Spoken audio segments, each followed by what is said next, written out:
We're going all the way back to the fall and winter of 1976 for this one. I know, I'm old.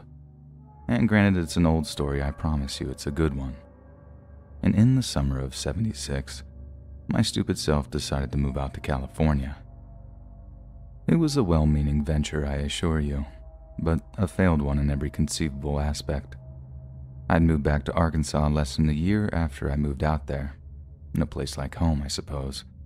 But it also might have had something to do with a roommate I had when I was living in Sacramento.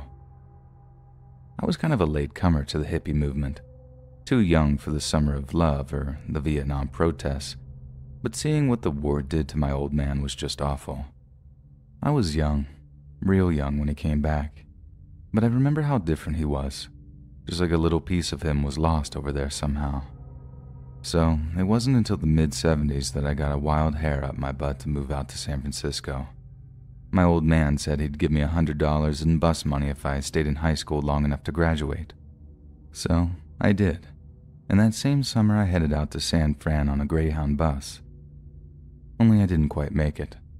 I stopped to see a guy I used to go to camp with in Sacramento and, well, just sort of stayed there. His parents offered me their spare room until I had enough money to carry on to Frisco, but living there made me feel like a bum. So, after squirreling away my first 2 paychecks, I decided to move into a shared apartment with 2 strangers. I meet up with a landlord at the house in question. We do a little walk around and he shows me where I'll be staying. The place was really nice. 3 separate bedrooms, 2 bathrooms, and all the ground floor facilities you could imagine. Kitchen, laundry room, TV room, garage, and the rent was enticingly low considering it was such a nice place. Both guys who lived there were out at work at the time, so I didn't get to meet any of them in advance, and obviously I wasn't permitted to nosy around in either of their bedrooms, so I really didn't get a sense of their personalities. But boy, was that about to change fast. A week later, I moved into the free room and met the 2 guys I'd be living with.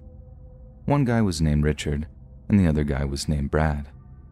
Richard seemed kind of weird and untidy, but he seemed to mostly keep to himself, while Brad was much more friendly and outgoing.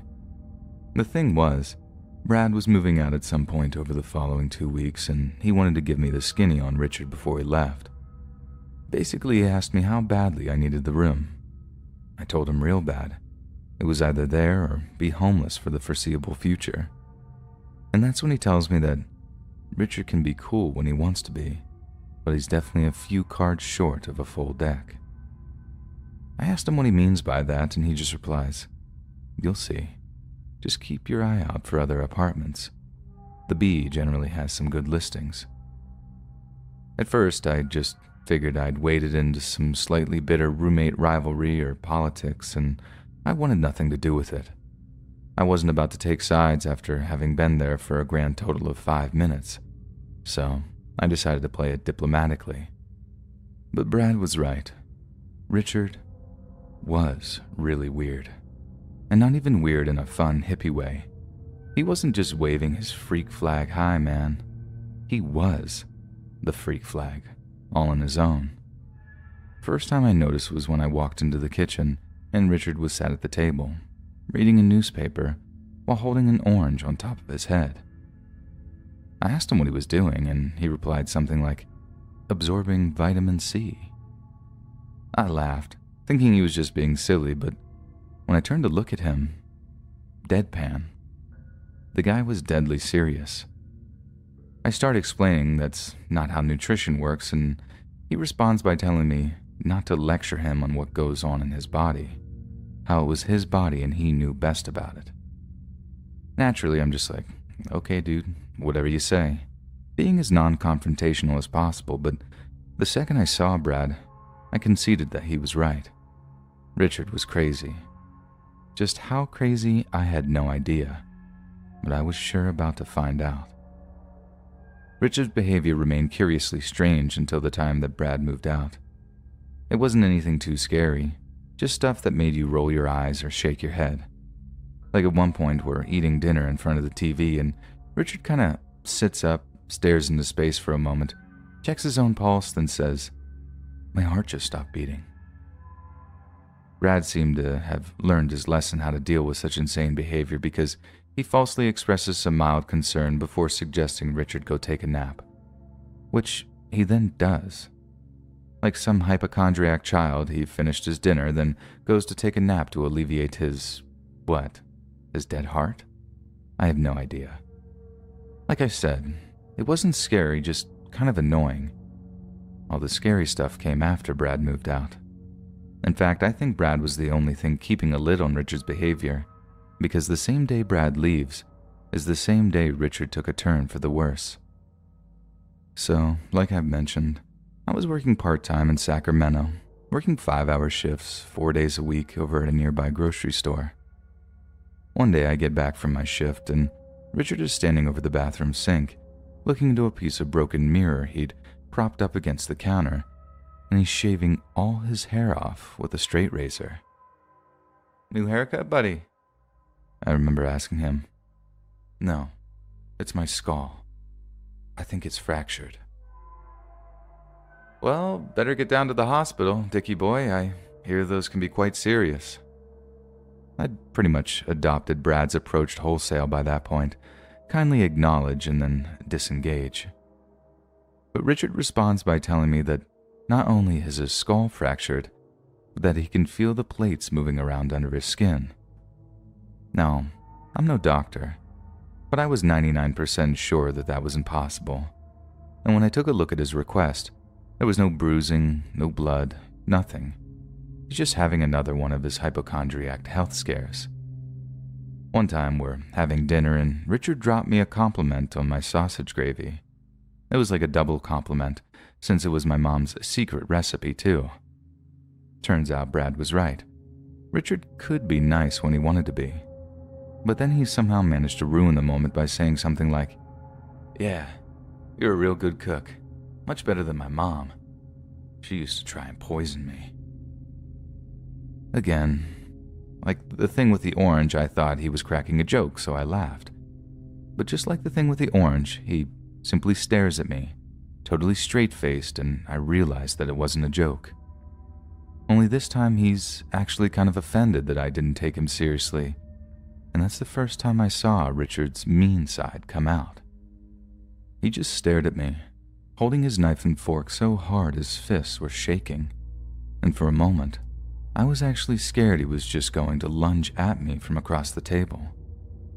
Instead, he picks up his plate, clears it, then marches off up to his room. A few hours later, he apologized for being so rude. I forgave him, and thus the cycle began anew. He'd act perfectly normal, then some weird outbursts would have me reconsidering Brad's suggestion on keeping an eye out for a new apartment. But until I could get more hours at the Safeway, that just wasn't an option for me. If you remember, I moved into the apartment during the fall, and Richard's behavior had been, at worst, amusingly bizarre for the majority of my stay. But the closer and closer we got to Christmas, the more he seemed to be slipping further and further into some downward spiral, and it had turned out to be one he'd never fully recover from. And it was definitely one that was made entirely worse by our use of recreational drugs. Like I said, late-blooming hippie here, so when Richard suggested we get our hands on some pot and LSD, I just thought, groovy, you know? I didn't stop to consider that might be a terrible idea given his psychological issues.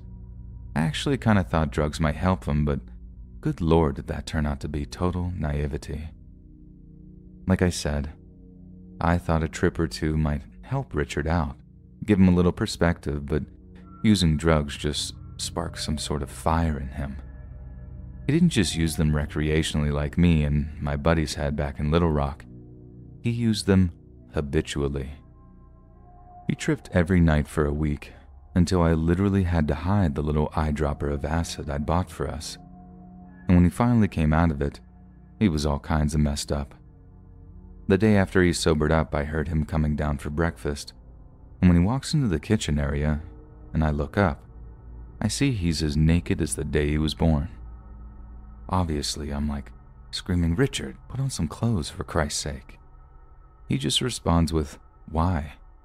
Grabs some cereal, pours himself a bowl, then just sits down to eat. I was just getting progressively insanely more uncomfortable, and I couldn't bring myself to eat in front of a naked man like that, so I just got up and walked out. Huge mistake. Because I didn't properly address the whole nudity thing, he took that as him having a free pass. So, with an infuriatingly ever-increasing frequency, I'd have my roommates stumbling around the house, totally nude, while taking pulls on a bottle of Jack Daniels. Now, most people I've told this story to, they have said that they'd have been gone the moment the nudity thing started. But what can I say? It was the 70s. I was something of a freak myself, and if I couldn't handle one little weirdo in Sacramento, how was I going to stomach rubbing shoulders with hardcore Frisco hippies once I made it out there? Nope.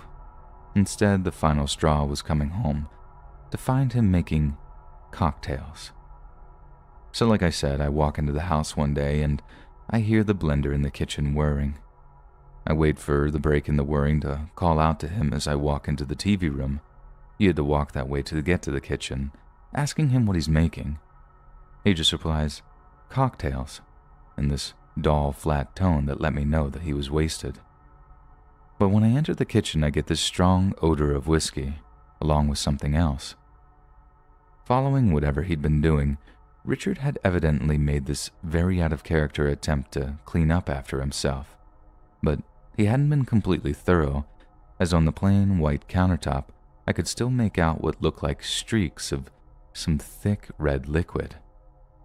I walk over, run my finger over a patch of it, rubbing it together between my fingers before feeling that it has a distinctly sticky texture to it. "Richard," I said, "is this blood?" "No," he replied. Suddenly I get this sudden urge to lift up the lid of the trash can, but at the same time, I'm also filled with dread. Whatever, or whoever that blood belonged to, there'd surely be remnants of it in the trash. In fact, upon seeing a small, bloody fingerprint on the trash can's lid, I'm sure that's where I'd find the remains. Then, of course, I opened the trash to see a bloody paper bag with what was clearly a stripy raccoon tail sticking out of it. During the mother of all arguments that followed, when I asked him what in God's name he was doing, he tried to palm me off with an excuse I've never, ever forgotten. He briefly stops the blender from whirring and says, "It's going to stop my heart from shrinking," then carries on grinding up this reddy brown mess of soda, ice, and what I could only assume was raccoon meat.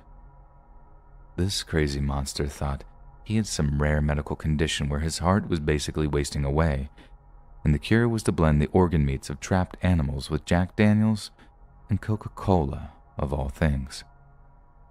Like I said, that was the final straw, and by that time, another guy was living there with us too. We discussed giving Richard a kind of ultimatum, either shape up or ship out. But considering he'd reached the butchering animals and eating them raw stage of his madness, we agreed the best thing was for us to just get out of there. I called my old camp buddy that night and begged my way back into his parents' spare room. I carried on working at the Safeway for a time, got some more hours, and since I wasn't paying rent in my buddy's parents' place, getting some bus money and a security deposit was much easier. I didn't hear no more of Richard, and when I finally left San Francisco in January of '77, I never looked back. Cut to just over 2 years later, I think about March of 1979, I'm living back with my parents in Little Rock, and I've cleaned up my act, and I'm working at another grocery store with my mind set on applying to colleges. Sometimes I used to get up real early and head down to the grocery store at around 6:30 a.m. to help the owner prep for opening hours, and a real small part of that was unpacking and arranging newspapers near the smaller front counter. I used to kind of take my time with this particular job on occasion, sipping my coffee, flicking through the sports section, all away from the prying eyes of the owner who was counting cash or whatever in his office. One morning, I catch a headline in, I think was the National Enquirer, saying something like, "Cannibal Killer's Trial Date Set." Obviously, that's not the sort of headline you read every day, so I start reading the article to get more details. And guess whose name I see, just a few lines down? Yup, my insane, crazy old roommate, Richard Chase. There's even a little picture of him in the margin, and clear as day, it's him. Same guy I lived with for the better part of 5 months. This is all from memory, so you'd have to ask Google for all the details, but here's what I remember. After I left the home I shared with Richard, his condition worsened and worsened over the course of the year, until finally in the winter of '77, he commits his first murder by randomly shooting a guy in the street. A few weeks later, he tries a home invasion, only the family isn't home, so he can't hurt anyone. So he decides to wait. But when they do get home, he gets the heebie-jeebies, turns tail, and runs. The family then arrives home to find that Richard had broken into their baby's nursery before going to the bathroom on the kid's clothes. He was absolutely sick in the head. A short time later, he tries another home invasion, and this time, he kills a pregnant woman. But here's the really messed up part. Before sleeping with her corpse, I read he put dog feces in the poor girl's mouth too. It makes you wonder what goes through a man's head to do something as absolutely insane as that. I followed the case for a while after, and I was happy when I heard he got the death penalty for the things he did. He ended up taking his own life before they could get him to the gas chamber, though. Figured he wanted to go out on his own terms. Only thing that messes with me is that some people say he wasn't crazy, that he knew what he was doing when he killed those women and did those awful things to them. I'm not saying he didn't deserve to die. That's not what I'm saying at all. Heck, I'd even kick the chair out from under that guy in a hot minute if he gave me the chance. But the only thing that's crazy is saying that he ain't. You understand me? I live with that man. I ate with him. I tripped with him. I know Richard Chase. And the cheese slid off that boy's crackers a long time before he started killing. He was crazy as a dog in a hubcap factory the whole time I knew him. And although what he did was a tragedy, I wasn't entirely surprised by it. I feel lucky to have gotten out when I did. Hang around for another year and it might have been me getting shot dead at the side of the road. But the thing that really sticks with me isn't the survivor guilt, or whatever people want to call it. It's wondering how evil like that even comes into this world.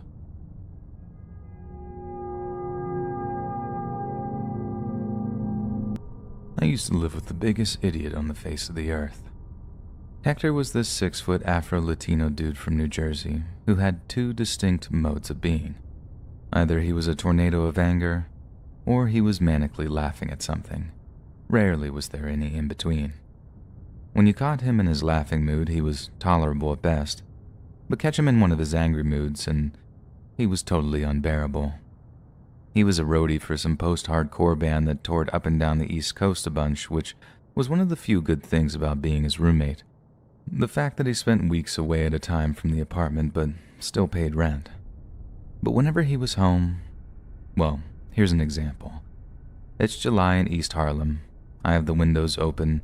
Latin brass band music is flowing through the afternoon air from some other open window, and I'm sipping Southern Peach lemonade like life is good. Out of nowhere, Hector bursts into the apartment, covered in brick dust like, "I need bricks, bro. You got bricks?" I just started driving Uber while trying to get my stand-up career up and running, so no, I didn't have any bricks. And even if I did, I wouldn't have been sharing them with Hector. And suddenly he's like, "There's bricks on the roof." And as he runs out of the apartment and towards the stairwell of the building, I hear these kids shouting from outside the window. Then I look out to see this group of kids, like 11-year-old kids, all shouting stuff in Spanish at our building.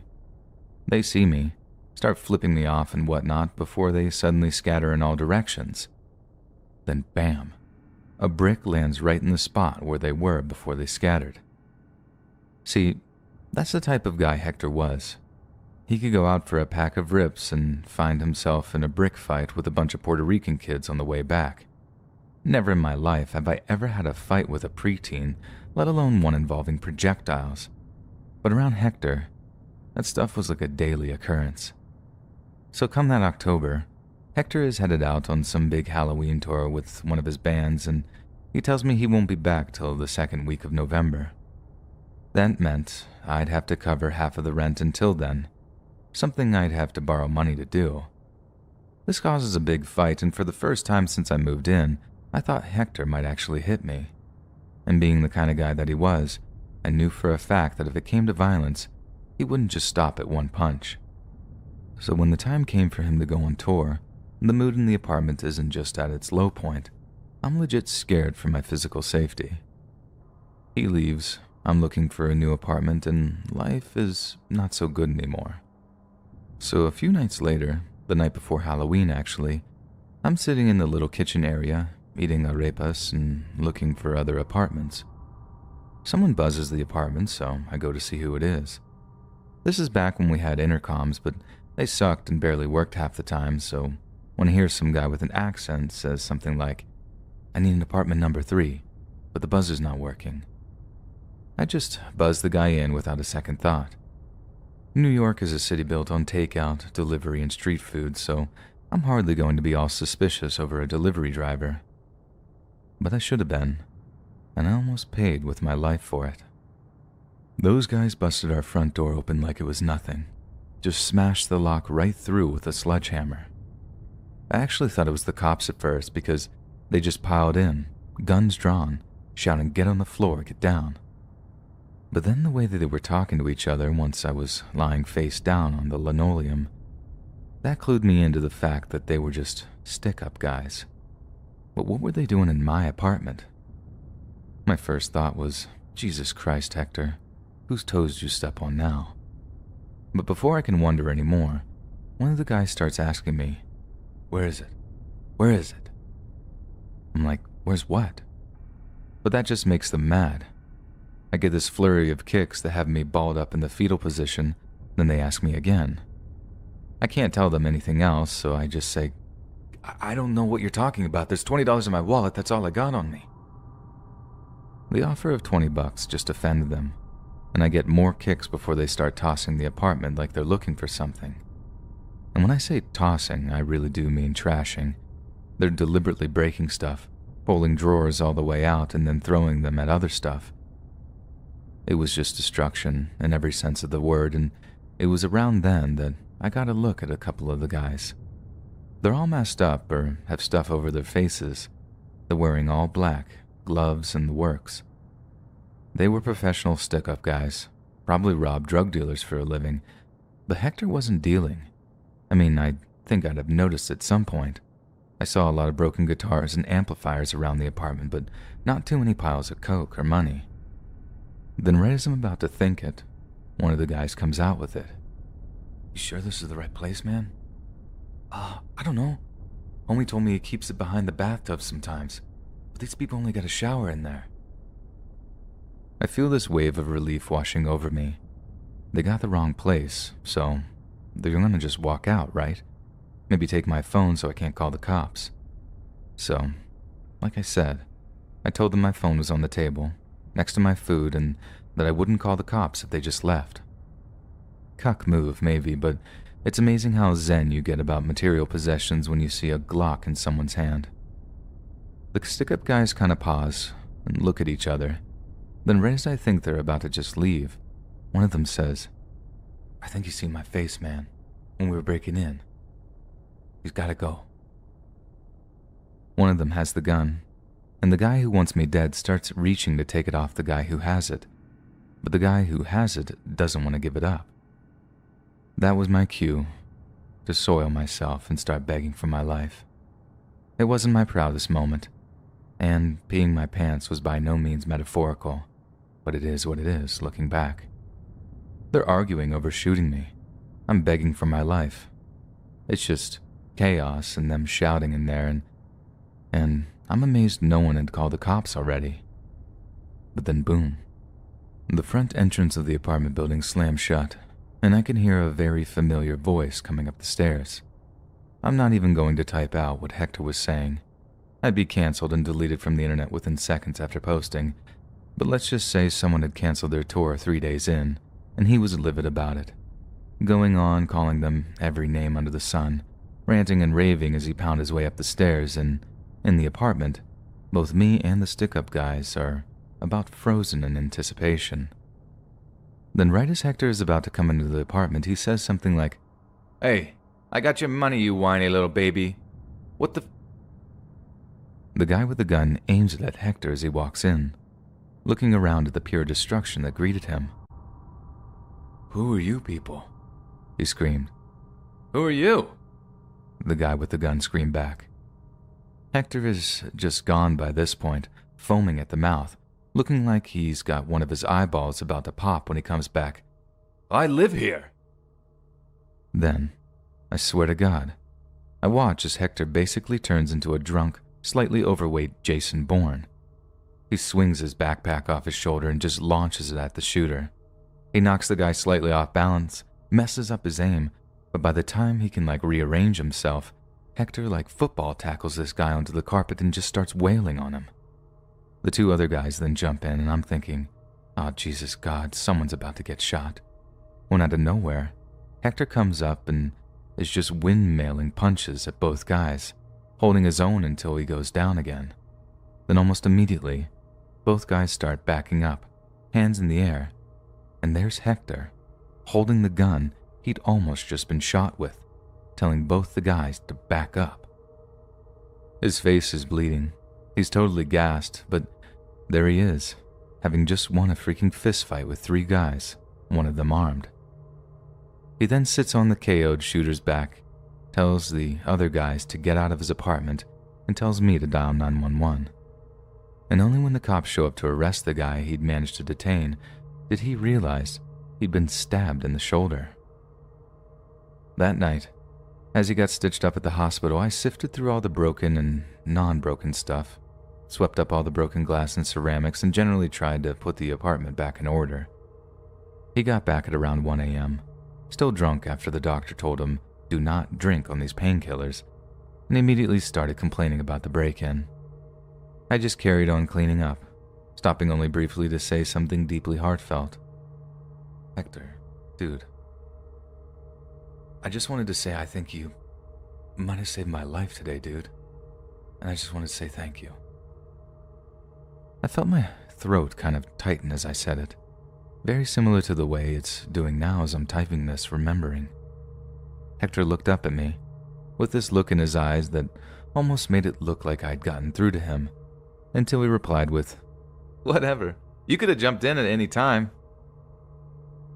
I didn't mind. I knew Hector well enough by that point to know he wasn't exactly in touch with his feelings. But as he immediately sought to leave the room due to the uncomfortable amount of emotion in the air, he turned and said, "Did you see the look on those guys' faces, though? It's hilarious, dude." And he just walked off to his bedroom, laughing that evil toddler laugh that makes my skin crawl, even today. You see, for just over a year I shared an apartment with the biggest idiot on the face of the earth. And I owe that idiot my life. Please, New York, don't ever change.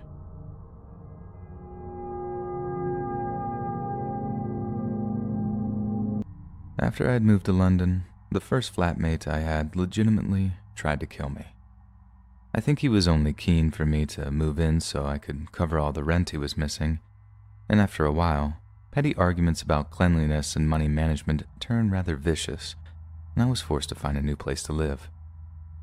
Once I found a place, I had to wait 2 weeks to move in, and although this definitely wasn't the right move, I thought I'd have to leave it until the last minute to tell my stupid flatmate because screw you, that's why.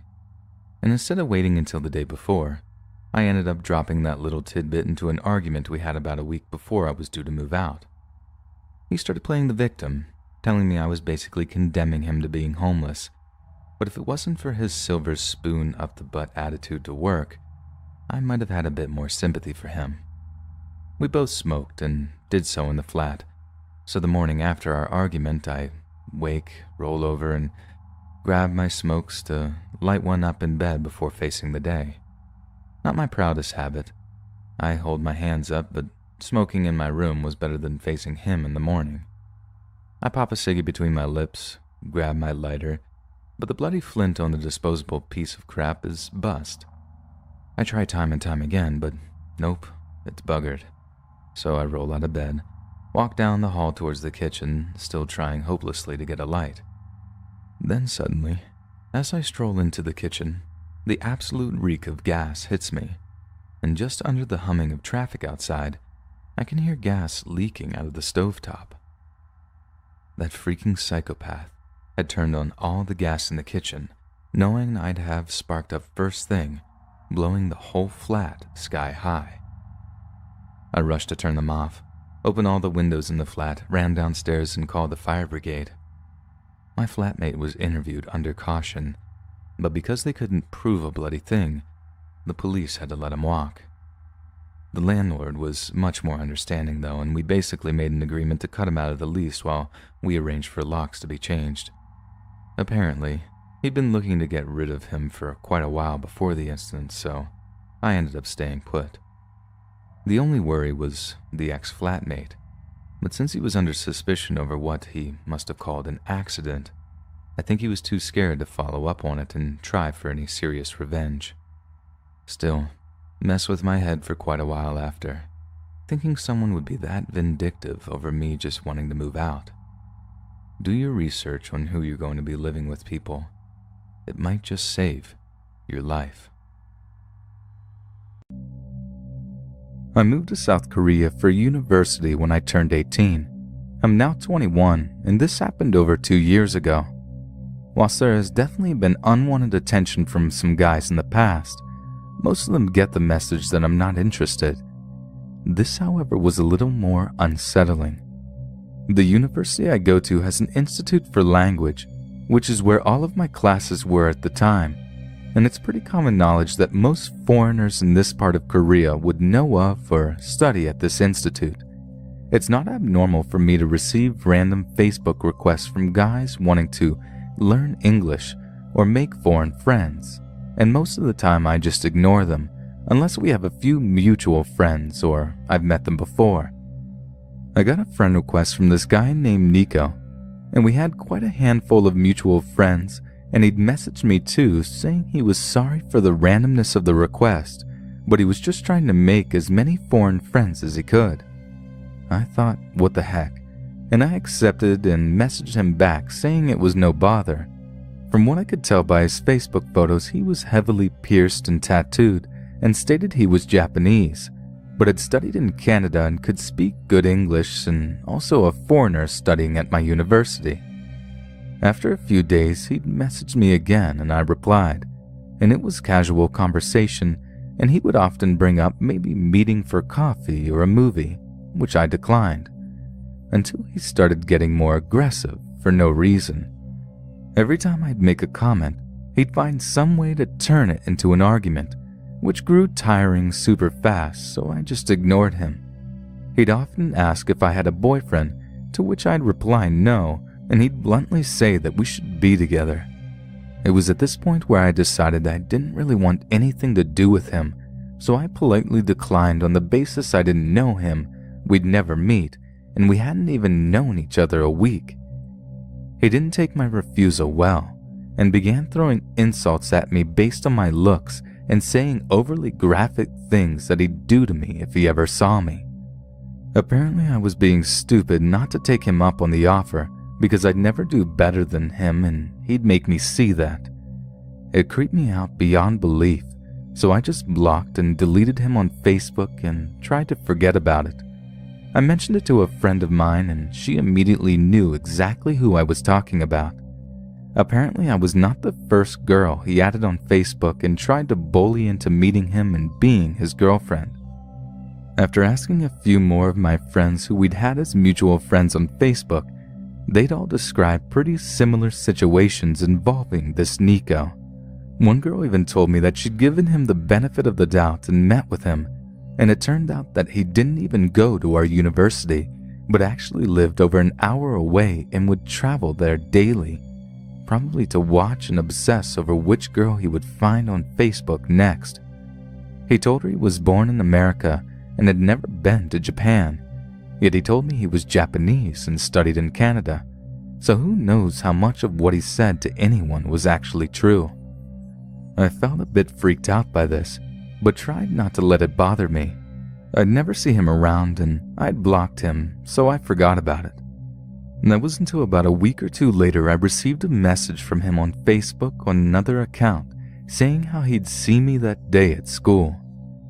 This shook me up a bit, since I hadn't even considered that he might actually be watching me at school. I ignored the message and blocked the account. A few days later, I got numerous messages from different accounts claiming to be Nico's friends, saying how he had his account hacked and could I please unblock him so he could explain and we could talk it over. I ignored these messages too, but I kept receiving more, all of which I am pretty sure were just Nico himself trying to reach out to me to get my attention. The more I ignored him, the more violent and aggressive the messages became, and I could tell that most of the time when he said he'd seen me, he was lying. He'd say things like, "I saw you today at the library all day, you fucking slut. You're a fucking four-eyed slut who can't get laid," and other messages to that extent. I knew he was clutching at straws because I never used the school's library to study, and although I wear glasses, I never wear them in public.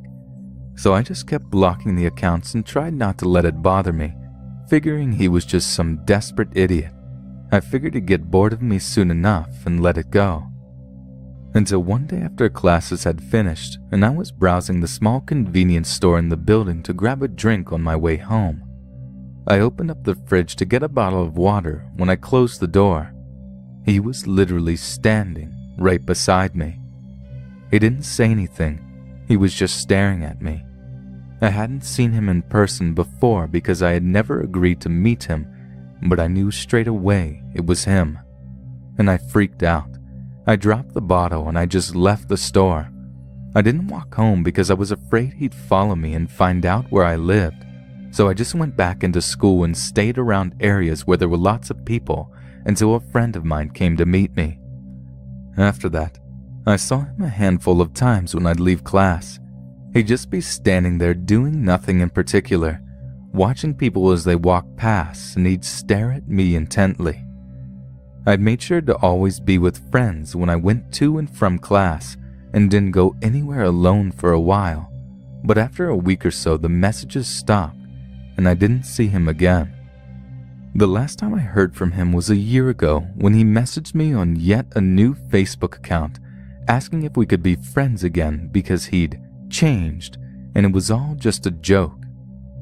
Needless to say, I ignored the message, blocked the account, and will not be taking up his offer on being friends.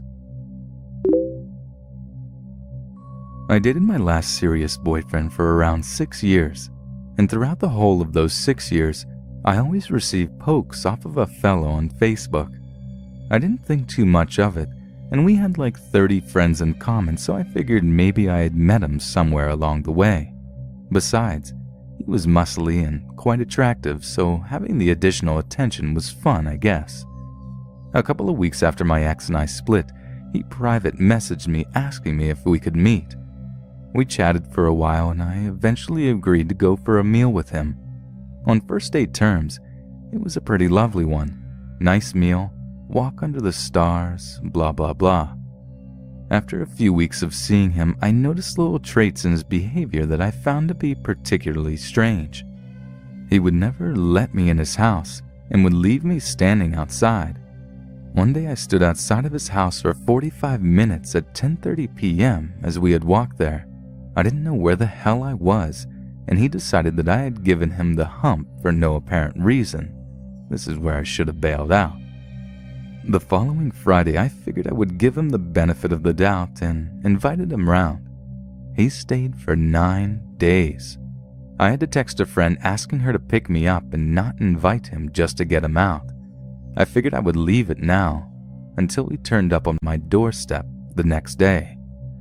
I told him I wasn't very well that I had a pretty serious urinary tract infection, which was met with a lot of accusations of cheating and even being a slag. This was the final straw, and I told him to leave and not to bother contacting me. Every day I received text after text, missed call after missed call. I blocked him on Facebook, so he messaged all of my friends begging them to convince me to take him back. Hell no. I figured that after some time he would back away. Things went quiet for about a week. It was bliss until I received a call off a number I didn't know. It was asking me who the man was who had just walked in front of my door. It was my father, by the way. This happened every time someone walked in front of my flat. Male, female, it didn't matter.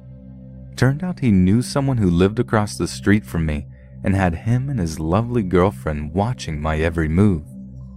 Things calmed down again after speaking to the couple and explaining the grief it had caused me. He told them that he was still together with me and he was concerned for my safety. And I had thought he had got the message until one day when I finished work and caught the bus home. I had this perfectly timed so that I would always be pulling up to my estate at 6 p.m. As I strolled down the hill to my estate, ready to cut through the alley towards the garages, I noticed a figure tucked away in the shadows in the corner. It was him. I kept my head up and marched onwards to my front door. He followed a distance behind until I reached the door and ran after me and chased me up the stairs in the block of flats I lived in. I told him I wasn't interested, that he was scaring me, and that he needed help. And this is where he thought that maybe a hug would change my mind in this situation. After letting out a massive scream from my neighbor, he was escorted out of the building and was told that if he returned, it probably would be the last thing he had ever done. At least I have learned now not to date people off of Facebook and at least run a background check on any future partners. I'm an uninteresting man in my late 20s with a stable job and happy family. Being so, I had never even entertained the thought that I might, one day, be the target of a stalker. So here's my story as a warning to everyone. You don't have to be a typical, pretty young lady to catch the eye of a stalker. I don't know if this makes sense, but I am a habitual yet very casual Facebook user. I don't post a lot, but I do check my news feed often. One Saturday night I was doing a quick round on Facebook before I went to bed when I received a friend request. I accepted it without hesitation. Just about every friend request I receive gets accepted because I don't ever post anything very personal. As I said, I have a very casual approach to social networking. I do a quick glance on the profile that had friended me and saw that it was an obviously fake account. Not thinking much of it, I put my computer away and fell asleep. The next day, I was having lunch at a friend's house, having completely forgotten about the friend request from the night before. My phone buzzed and I saw that I had gotten a message from a coworker of mine, Maya. Although Maya and I worked together and had a few mutual friends outside of work, we didn't communicate much other than when it was about work. I checked it, assuming it was work-related. I guess looking back, you can say it was. To get the gist of it, the Facebook account that friended me also friended Maya and had bombarded her with insults and accusations of being a whore, slut, and every name in the book. The person took it a step further by messaging Maya's husband, saying that she was cheating on him with a coworker. Maya wanted to know if I knew who the person was, because I was the only other person that accepted the friend request. I explained to her how I accept every request and have no idea who it was. I then proceeded to unfriend the profile in question. Maya explained to me that she already had suspicions on who it was, but just wanted to see if I could confirm it. She believed it was Carrie. Let's rewind to a few weeks earlier. I had received a friend request from Carrie. It struck me as odd because, although we worked at the same place, we had never met, never spoken, nor had we ever made eye contact or been within 20 feet of each other. We worked in different departments, but I walked past her every day because I had to walk through her department to get to our lounge. That was the furthest extent of our interactions. I only learned her name from when she friended me on Facebook and I recognized her picture. I'm not sure how she found out my name. Carrie also friended my wife's profile and subsequently began to sift through years of my wife's posts and pictures, liking and commenting on several of them. She began interacting with my posts too, as though she knew us as well. At work though, I'd walk by like usual and still no interaction. I found it odd but didn't look too far into it. So back to the present. The mysterious Facebook account continued to harass Maya until she told her that she knew it was Carrie and was going to call the police. I thought that was the end of that, but boy, was I wrong. Over several weeks, I began getting more friend requests from girls looking to hook up with me. Obviously, I knew they were all fake, and for the most part, I ignored them. I also began getting notifications from Google and Facebook accounts about suspicious activity on my profile. Most of the time, it warned me of failed login attempts. One I specifically remember said my Facebook account was actually logged in from somewhere unusual and asked whether it was me. It wasn't me, and I should have been more concerned, but for some reason I didn't care at the time. I was stupid, and even after that, I didn't bother to change my password. At the time, I viewed all of these happenings as random, isolated incidents. I had no valuable stuff on my account and didn't have any private secretive messages. What harm could they do, right? A few months pass when one day my wife gets a message from Carrie stating that she had bought a high-end video camera and was looking to start some amateur filming. She wanted to know if we could help her by letting her film our family for a day. Remembering what Maya had said a few months ago, I was reluctant but wanted to give Carrie the benefit of the doubt, so we agreed to tell her that we'd schedule a time for her whenever we weren't busy and left it at that. Once again, I have yet to actually meet Carrie. More weeks pass by and we completely forget about scheduling the film shoot when Carrie messages me about it. I turn her down. Then things got weird. She sent several GIF files of stick figures doing sexually suggestive motions and gyrations. I didn't respond, so she asked, "Funny, isn't it?" I immediately texted my wife to log into my Facebook profile to observe the messages. Not wanting to be rude, I agreed with Carrie as of the humor in the GIFs she sent and carried on the conversation.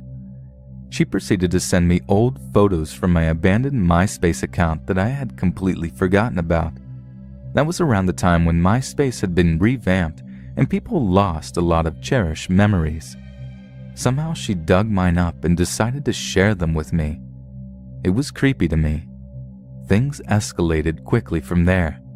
She began talking about her body and how she wasn't attractive, trying to bait me into complimenting her looks. She was not beautiful, but she was an attractive person. I didn't bite though. Then she hit me with something out of the blue. She asked me about my penis, calling it my cock and suggesting that it was probably pretty big. I decided that was enough and stopped responding. Of course, my wife was reading the whole time and we were texting back and forth about how funny and weird this all was. I continued to go to work and still awkwardly never actually met Carrie. I especially didn't want to strike up any conversations after that. Carrie messaged me one final time asking for a favor. Maya had blocked her profile and Carrie suspected that Maya was saying bad stuff about her, so she wanted me to check her profile to confirm. I told her that I wasn't going to stalk Maya for her, and that was that. Just between us though, I did check, and no, Maya couldn't care less to waste her time talking about Carrie. Around this time, my wife got a text from an unknown number. The person knew her name but was trying to remain anonymous and was trying to flirt with her. We were with a bunch of friends at the time and we all thought it'd be funny if we all text flirted with this person at the same time to annoy them. Once again, I never thought to connect any of the incidents. Carrie eventually quit work and I never saw her again. but I continued to get suspicious activity and friend requests that I, stupidly, continued to write off. I had all but forgotten about Carrie. Then, I'd say over a year later, I get a bomb from my wife. A good friend of ours texted her that I was sending her very inappropriate messages on Facebook. I had been busy running errands all day and hadn't really checked my Facebook at the time. I found that my password had been changed when I finally logged back on. All of my messages had also been cleared. I had no idea the extent of what happened until I started hearing from people that I was being very suggestive and nasty to them. The thing was, these weren't random women on my friends list that were targeted. These were women that were close to me, good friends, my wife's sisters, my friends' wives. These messages weren't holding back either. They went all out in graphic detail about what I wanted to do to them. I felt completely violated and humiliated. I couldn't imagine how the women felt. My wife and I were really close to our families and friends, and every other week or so, all of our friends would get together and drink, BBQ, watch movies or sports and hang out. We'd seen several families over and never had a problem. All of them said they understood what happened and that they know it wasn't me. Deep inside though, I could see that they felt that it possibly, potentially, probably was me. Over time, more and more of them stopped coming over to the point where my home started to feel empty. I confided in my wife how I felt that they think it was me, and she rebutted that I was just being paranoid. She argued that our friends were just busy with their lives, that they'd eventually come over when they were free again. I then learned that someone had created a Facebook account using my name and picture and had continued harassing the same women. One of them posted a picture of the conversation with this false me on Facebook. She commented that it could really be me because that mystery person has used some words that I typically would. She also stated that the person knew my friends and family extensively. My heart instantly shattered reading that. I quit checking my Facebook for the longest time, and I guess I fell into a mild depression. I felt miserable. I told my wife that I wanted to disappear and strongly considered quitting my job of 7 years and moving away to start anew. I now know that I was being quite irrational, and thankfully my wife stayed strong for me through it all. I felt like I needed to defend my honor and started gathering alibis of times, people, and places I was around during the time of many of those messages. My wife brutally told me that she couldn't believe I was weak enough to let a no-life dumbass on Facebook put me down and make me feel that way. Which is true. I am and always have been a very mentally strong person. I always look for the best in a bad situation, but for some reason this affected me differently. I can't explain why, but I felt extreme shame and guilt for something I didn't even do. Without my wife's support knocking me back to reality, I don't know what would have happened. We advised our friends just to ignore the person, and eventually everything stopped. From time to time, I still get a random friend request, but I don't accept them anymore. I don't have any proof that this was all the work of Carrie. It just all happened during a time when she injected herself into my life and eventually stopped after she left. My friends have started coming over again, but it hasn't felt the same ever since then. I don't know if it's them or just in my head. My wife and I came to the conclusion that Carrie reveled in the misery of others. After tormenting Maya, she moved on and targeted me, trying to ruin my marriage and distance me from friends for no other reason than the fact that she enjoyed doing so. I'm sure she hasn't stopped and only left me alone because she found a new victim to harass.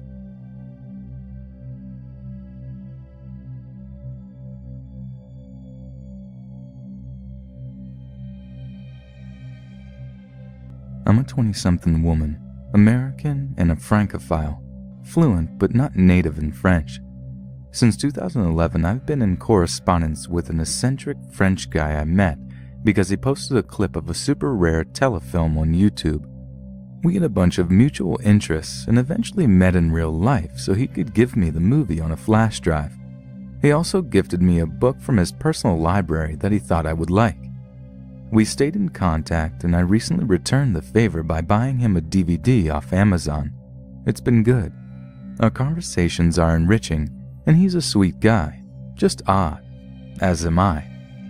He sort of switches between identities online, his real name, Jean, and then an Italian surname, and a fictional character from Gothic literature.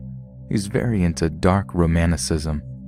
I knew him on Facebook under the name of the character, and for a while that was his email address as well, although last summer he started using an address based off his real name, so it was kind of a mix of the two. He can be hard to keep tabs on because he often disappears from Facebook without warning and then reappears as soon as he came. He's gone through 2 or 3 different accounts, all using the fictional character's name. It wasn't a surprise when he vanished sometime last fall, and I just kept my eyes peeled for him. Occasionally I do a search, and one day I found an account with his real name, although not one with the fictional character. There was no face pic, but that was typical. Since he sometimes uses his real name online as well, I added that person, figuring if he wasn't the right person, he would just decline my request / send me a message asking how we knew each other. When he accepted my request without asking me who I was, I figured it was him. This seemed to be confirmed when I first started messaging him in late February. Between then and now, we've exchanged just over 900 messages. I started things where they had left off, saying how it was good to see him back. I had just been thinking of him. I was going to email him something, but now I could do it over Facebook chat, etc. He greeted me warmly, and then when I sent him a YouTube video I thought he'd like, he proceeded to discuss it with me. He was a little less articulate than I remembered, but not so much that it became noticeable, except in hindsight. I think the incoherence isn't quite as glaring to me in French as well, since it's not my native language. And he was odd, but that was normal. In April, he returned to Facebook under the fictional character's name. We added each other and started Facebook chatting. I would chat with the 2 accounts indiscriminately. They were never online at the same time, so I would just talk to whichever one was on. Again, I noticed that something was off with Jean. He would say things that didn't make sense and then refuse to explain when I said I was confused. He would use flirtatious terms of endearment, which made me uncomfortable. He made a lot of typos that made it hard to follow him too. It was only later that I noticed all the typos, all the cryptic statements and non sequiturs. All the flirtation happened when I was talking to Jean, and not when I was talking to the account with the name of the fictional character. Likewise, all the most legit stuff happened with the fictional character account, like me getting his address to send him the DVD. He was just straight up nicer on that account too. I had some unpleasant arguments with real name Jean and only him. I didn't notice that at the time though, because there otherwise seemed to be a continuity between the 2 accounts. We discussed the same topics on both, and while the speech patterns were somewhat different, like I said, more lucid and friendly on the fictional character account, there were also notable similarities. The same Italian expressions got used, for instance. Real name Jean called me Bella Ragazza, a flirtatious gesture that made me slightly uncomfortable. Fictional character Jean, while making fun of a Roberto Alagna album cover, called him Bel Oyomo. They both used the expression no problemo at various points. They both complained about the French far right. It seemed seamless, until it wasn't. On Saturday, I saw real name Jean online and started chatting with him, asking him if he heard about all the stuff that had happened that week in the US. When I brought up marriage equality, he became very homophobic, which surprised me because I had known him to be a decent guy.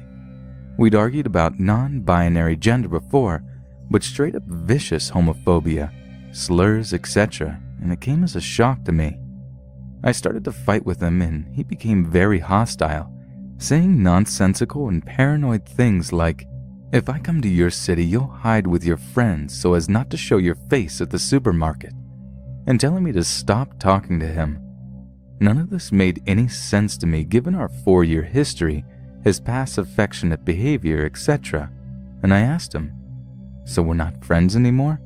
Trying to figure out what the hell was going on. He responded that friendship means nothing on the internet, which I found bizarre because we met in real life in the summer of 2011 and had been planning to meet again last year, except that he had been out of town. A while later, I saw that fictional character Jean had liked and commented on one of my photos. Another thing I only realized in hindsight was that all the likes and comments were from fictional character Jean, not real name Jean. I went to Facebook chat, only real name Jean was on.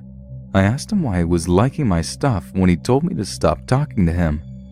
Furious, he responded that he hadn't liked anything.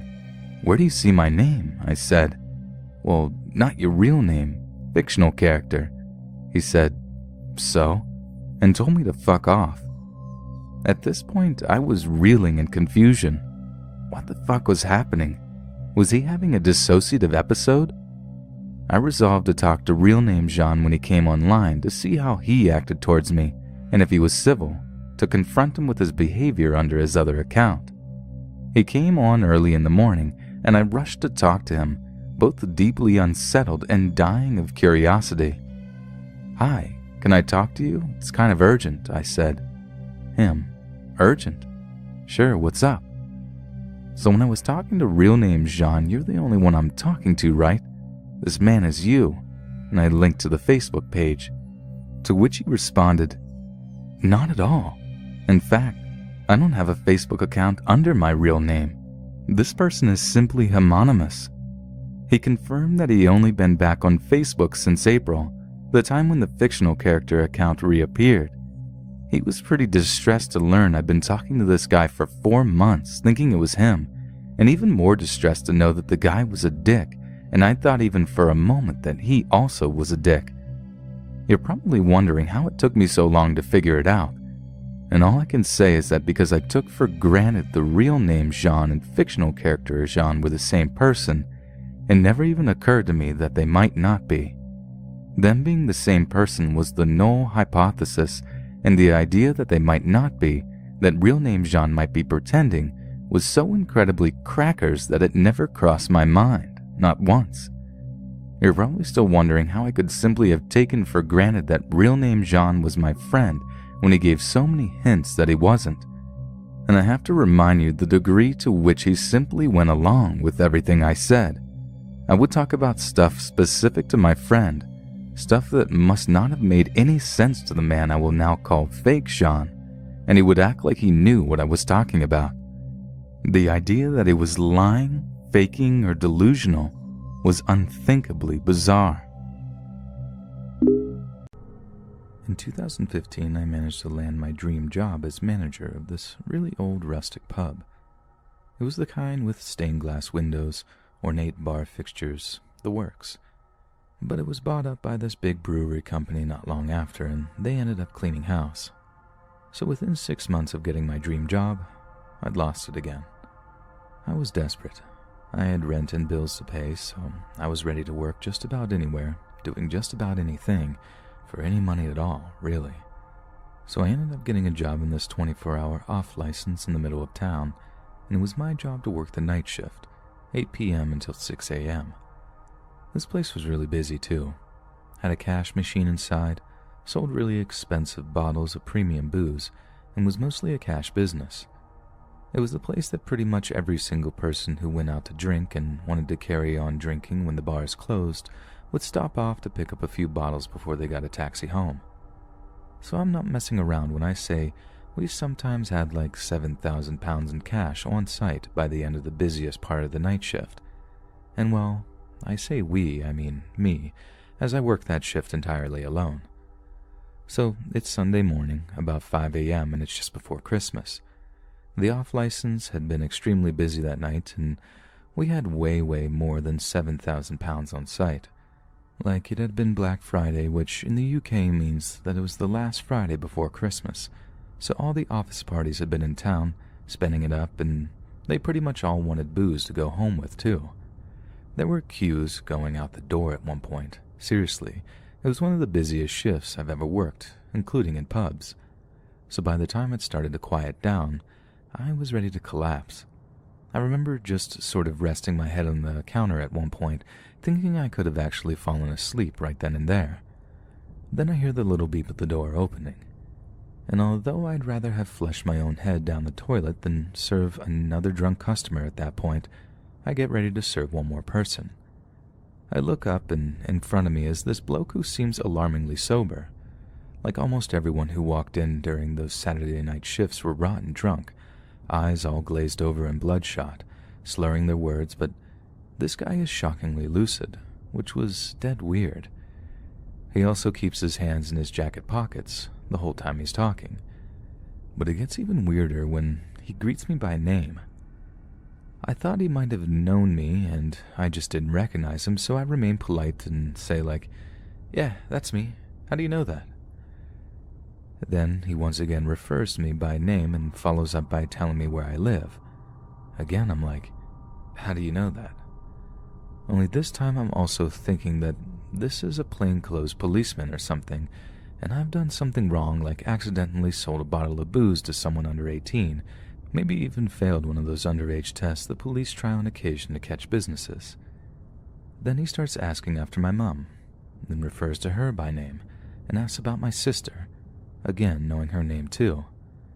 He asks me if they're still living at such and such address, and gives their exact street address. I then apologize and tell them that I just didn't recognize him, figuring that he was an old family friend or something that I'd forgotten all about, but something about him is creeping me out all the same. He didn't once take his hands out of his jacket pockets, like to the point it was getting sort of odd. People talk with their hands all the time, and this guy's hands were like wedged into those front pockets on his jacket.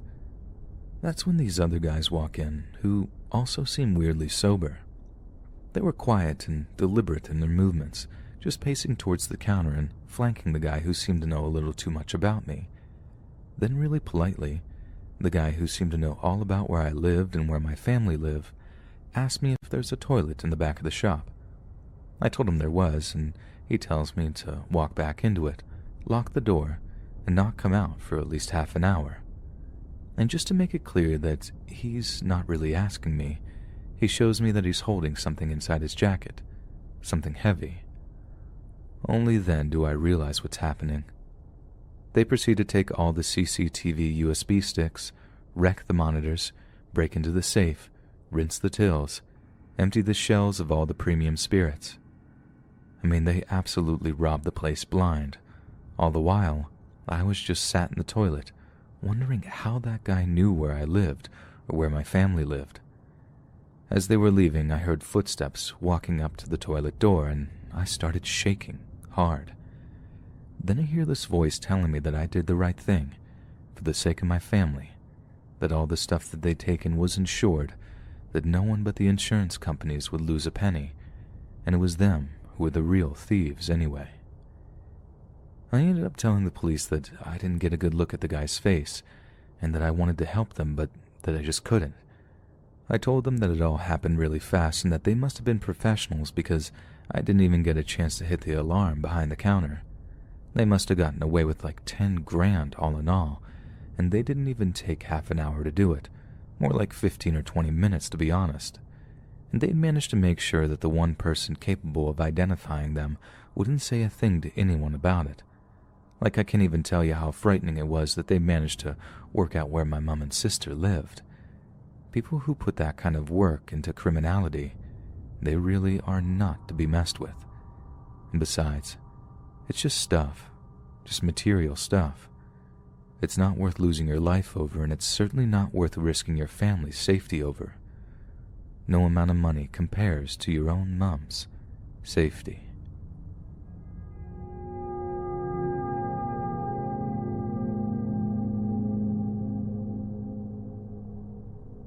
For many years, 53-year-old Robert Wilson was employed at pharmaceutical manufacturer Thornton Ross in Huddersfield over in the UK. He worked the night shift, in charge of site security, and he was darn good at his job too. During his tenure at Thornton Ross, there hadn't been a single break-in or incident of vandalism, and he was well on his way to a promotion to head of security. Robert had suffered some serious misfortune in his time, and was forced to change careers several times during his life, But for the first time in a long time, everything was going well for him, and it seemed his luck was finally beginning to turn. Yet a chance encounter with two teenage boys earlier last year was all it took to bring his whole world crashing down.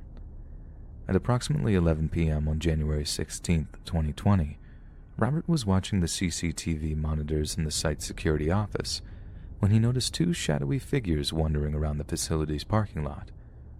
Robert gathered up a colleague by the name of John Badejo, along with another security officer, and the trio went to investigate. There they found that the two shadowy figures were nothing more than young boys, in the form of 16-year-old Luke Gachroger and 19-year-old Kieran Earnshaw, and that the two boys seemed to be very drunk. When confronted as to why they were roaming around the parking lot so late at night, the boys appeared apologetic at first, explaining that they had merely attempted to navigate a shortcut through the facility, but that one of them had managed to drop their phone in the process. Being the compassionate soul that he was, Robert agreed to help the boys find the missing cell phone. He also knew that the quicker he could help them find the phone, the quicker they would be out of his hair. Robert took his own phone, turning on the flashlight to help illuminate the dark parking lot so the group would be able to find the missing phone. In doing so, he happened to accidentally shine the flashlight in one of the teenagers' directions, Kieran Earnshaw, in his drunken state, assuming this was because Robert was making a video recording of him and demanded he turn the phone off. Confused, Robert assured Kieran that he was simply using the flashlight feature, but Kieran didn't believe him and angrily demanded him to stop. At this point, harsh words were exchanged between the two and a confrontation arose, but Robert could never expected what would follow. Kieran reached into his tracksuit pants and produced an actual sword from them. Apparently it was intended to be nothing more than a decorative ornament, but Kieran had taken the time to sharpen it and apply grip tape to the handle, turning what should have been a charming adornment into a deadly weapon. He began to attack Robert Wilson with the sword, slashing and striking him with it over and over again. Robert raised his right hand to defend himself, and the strike that followed was said to sever all 4 of his fingers at once. John Badejo watched in horror as his colleague's bloody fingers tumbled to the tarmac below and rushed to his defense. But Kieran was quick and saw John's approach out of the corner of his eye. He turned, swinging the sword hard in his direction, slicing through the thick fabric of his jacket and sending sharpened steel plunging into his flesh. John Badejo backed off, clutching at the fresh wound, while Kieran turned his attentions back towards Robert Wilson, who by that point was attempting to crawl away, mortally wounded. Kieran began hacking away at him again. As Robert's colleagues fled the scene, the blood-curdling scream of their wounded friend echoing around the parking lot as they ran. Kieran's friend Luke then joined the attack, pulling out a knife from his jacket and began to stab the fallen Robert over and over again until he screamed no more. CCTV footage had managed to capture every second of the attack, from start to finish, and the 2 teenagers were quickly tracked down and arrested by the West Yorkshire police. Under advice from the defense attorneys, both pled guilty to Robert's murder. Kieran Earnshaw was sentenced to life with a minimum term of 21 years and 140 days. Luke Gachroger was sentenced to a minimum term of 16 years and 17 days. Kieran also pled guilty to inflicting serious bodily harm on the second victim, John Badejo, and Luke pled guilty to the possession of an offensive weapon. James Goddard of Britain's Crown Prosecution Service said that this was a ferocious and frenzied attack on an innocent man who was simply carrying out his duties. The 2 teenagers inflicted a horrific level of violence on Mr. Wilson, as well as seriously injuring Mr. Badejo. The 2 defendants are now facing significant jail sentences. Our thoughts remain with Mr. Wilson's family and friends, as they have been throughout. When questioned by investigating police, Kieran Earnshaw was apparently unable to provide any legitimate reason as to why he was carrying a sword. He claimed it was for self-defense, but when pressed on who he was seeking to defend himself from, he had no response except a shrug. The only conclusion we can draw is that Kieran was carrying that sword because he wished to use it on another human being, and he was not particularly fussy on who that might be. There's every chance that Kieran knew that Robert Wilson wasn't recording him that night, and that he simply chose to feign outrage so he had an excuse to take out that sword and end a man's life. Kieran had been out drinking that day for hours on end and was apparently carrying that sword with him the whole time, but he opted to use it at night, possibly because it was the only time he was drunk enough to do so. Yet, is there not something about the dark of the night that brings out the most predatory and violent side of a man?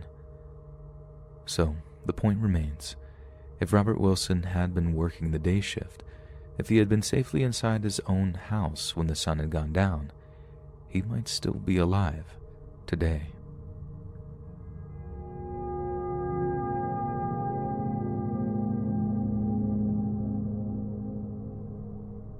"20-year-old Kelly Berg Dove lived with her 4-year-old daughter in Bridgewater, Virginia. She was a popular young woman. Not a single soul in all of Bridgewater seemed to have a bad word to say about her, least of all her loving husband, who she'd been romantically involved with since they were both high school sophomores. She also made a point of keeping in touch with her mother and sisters almost every single day. All in all, Kelly was about as wholesome as a person as you've ever likely to find, and even found the time to work night shifts at a local gas station to help support her family. They weren't exactly strapped for cash, but Kelly valued the idea of making a contribution that would allow them a taste of the finer things in life, as well as squirreling a little of her paycheck away each month for her daughter's college fund. But sometimes terrible things happen to the most wonderful of people, and on the night of June 18th, 1982, something was about to happen in the sleepy town of Bridgewater that would send shockwaves through the close-knit community. In the night in question, Kelly was working her usual night shift at Harrisonburg's Imperial gas station on South Main Street, Route 11. Kelly had gotten the job because her 3 sisters had either worked there in the past or were still currently employed by Imperial. The employer thought that it would make the girls more accountable for their work, and he was right. Whenever one was sick or couldn't come into work, another would always take her place. And on this night in particular, Kelly was covering for one of her sisters for a little extra college money for her young daughter. Kelly's mom, Rachel, was also a very loving and attentive person, and would often call the gas station whenever one of her daughters was working to check if they needed any food or hot coffee brought over to help them through their shift. When Rachel spoke to Kelly that night, nothing seemed to be amiss. To her, it was just another average night at a mostly quiet gas station in rural Virginia. But little did she know, this would be the last time she would ever talk to her daughter, as the evening's events were about to take a rather dark and terrifying turn.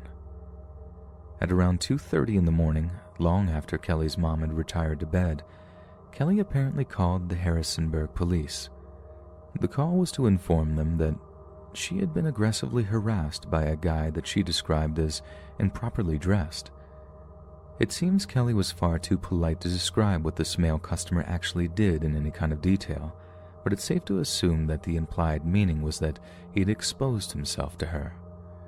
Just a few minutes after this first call, Kelly called again, this time pleading with the dispatcher for a patrol unit to be sent to the gas station. The same man that apparently exposed himself was calling the station to make obscene threats, and it seems that Kelly was growing anxious as she believed he was willing to follow through with them.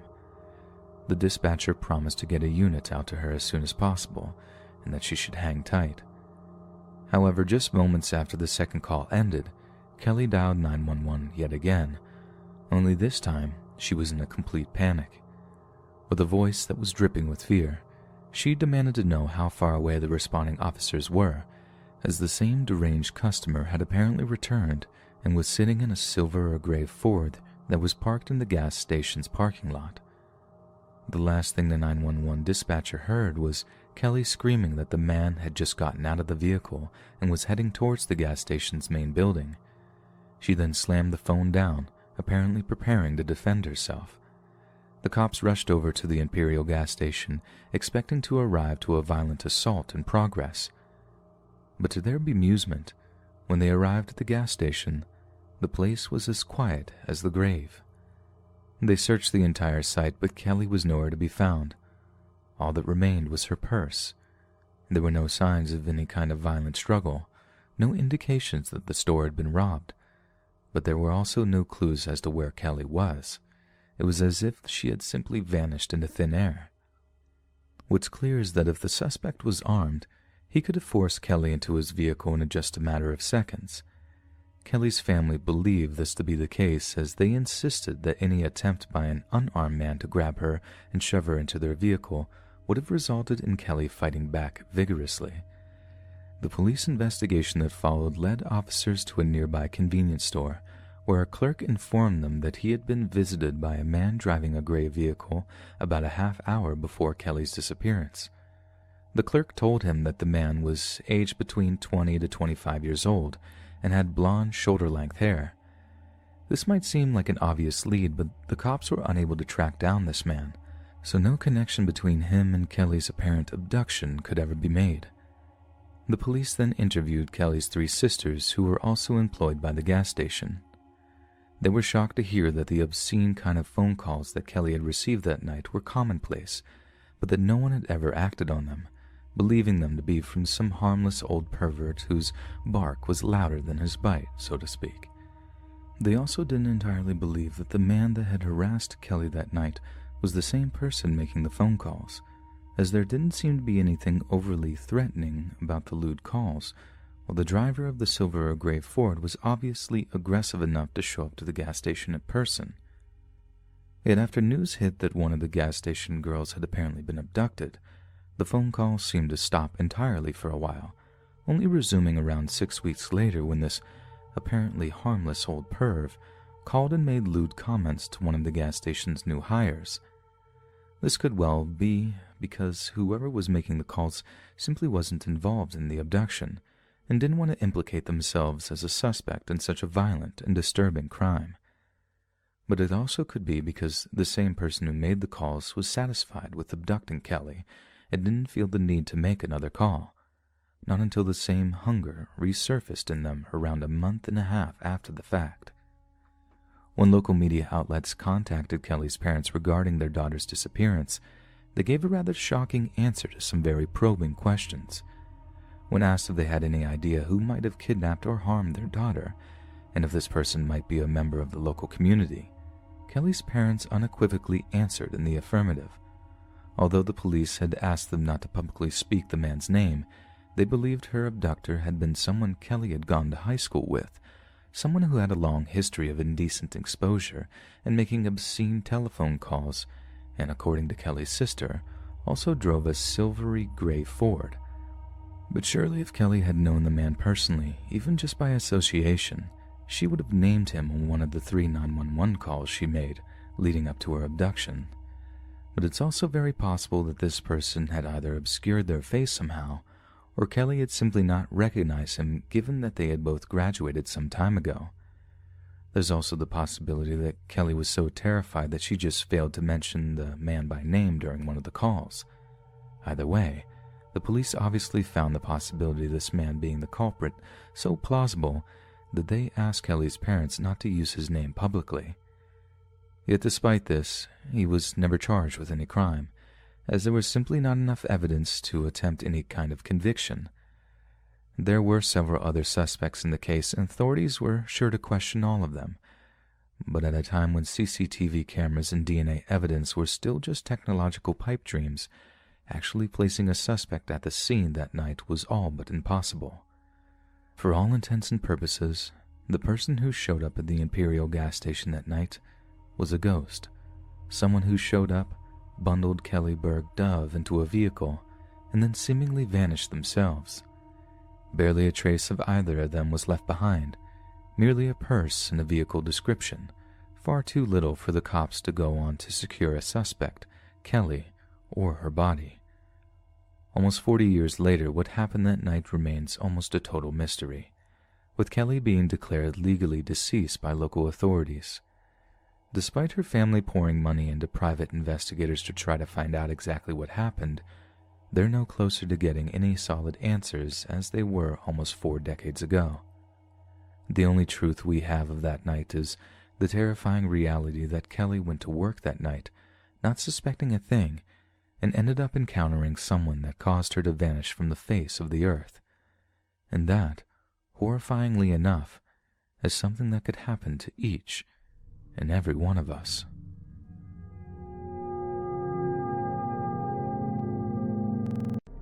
This was a really weird but scary experience for me. I worked at a morgue a few years back. I'd also like to mention that this was the last time I smoked weed. Just throwing that in there. Anyway, on my way to work, one day I smoked a blunt. I bought the weed from some random guy, not my usual person. Anyways, this was actually my first day out of training, and they trusted me to be by myself. It was around 2 p.m. when I got to work, and everything started off normal. I hated the smell of that place though. We had a good amount of bodies stacked up there, and I was working on one. I turned around for a few seconds while looking for a tool, and I heard a moan from behind me. I paused for a second and remembered that some bodies still have air in them, and the air continues to come out, and the bodies will still make noises and sometimes move. I gathered myself, turned around, and now the man on the table, his eyes were wide open, as if he were looking at me. I paused once again and told myself that this is normal. At this point, it's starting to get dark outside, and it starts raining by coincidence. I know this sounds like a cliche horror story, but it really did happen. My anxiety was an all-time high, so I took a break. I had the munchies, so I decided to snack on a bag of chips. Then I heard something in the hallway. I couldn't tell what it was. At this time, I had the sweats, but I wasn't hot, but I was also really hungry. I got up to see what that was in the hallway. Then I heard something. It stopped me in my tracks before I reached the door. I stopped and I thought, I'm here by myself. I got the courage to walk into the hallway. When I turned the corner, I saw one of the bodies standing at the end of the hallway. I froze and I just stood there. This felt like a scary movie, but at this point I would be yelling for the person to run, but I couldn't move. I thought to myself, am I tripping right now? The body started walking toward me and I backed up. I rubbed my eyes for a few seconds, then I looked back down the hallway and the guy was gone. Again, I stood there for a few more seconds. Out of nowhere, every door in the building opened with force, and at the same time, that laugh again. I ran out of there so fast and called my boss. He laughed at me and came in while I sat in my car. He checked the building and everything seemed normal. I quit right there on the spot. I don't know. Maybe I was blazed, but the fear I felt was real. I know I haven't smoked since then, or ever worked with dead bodies.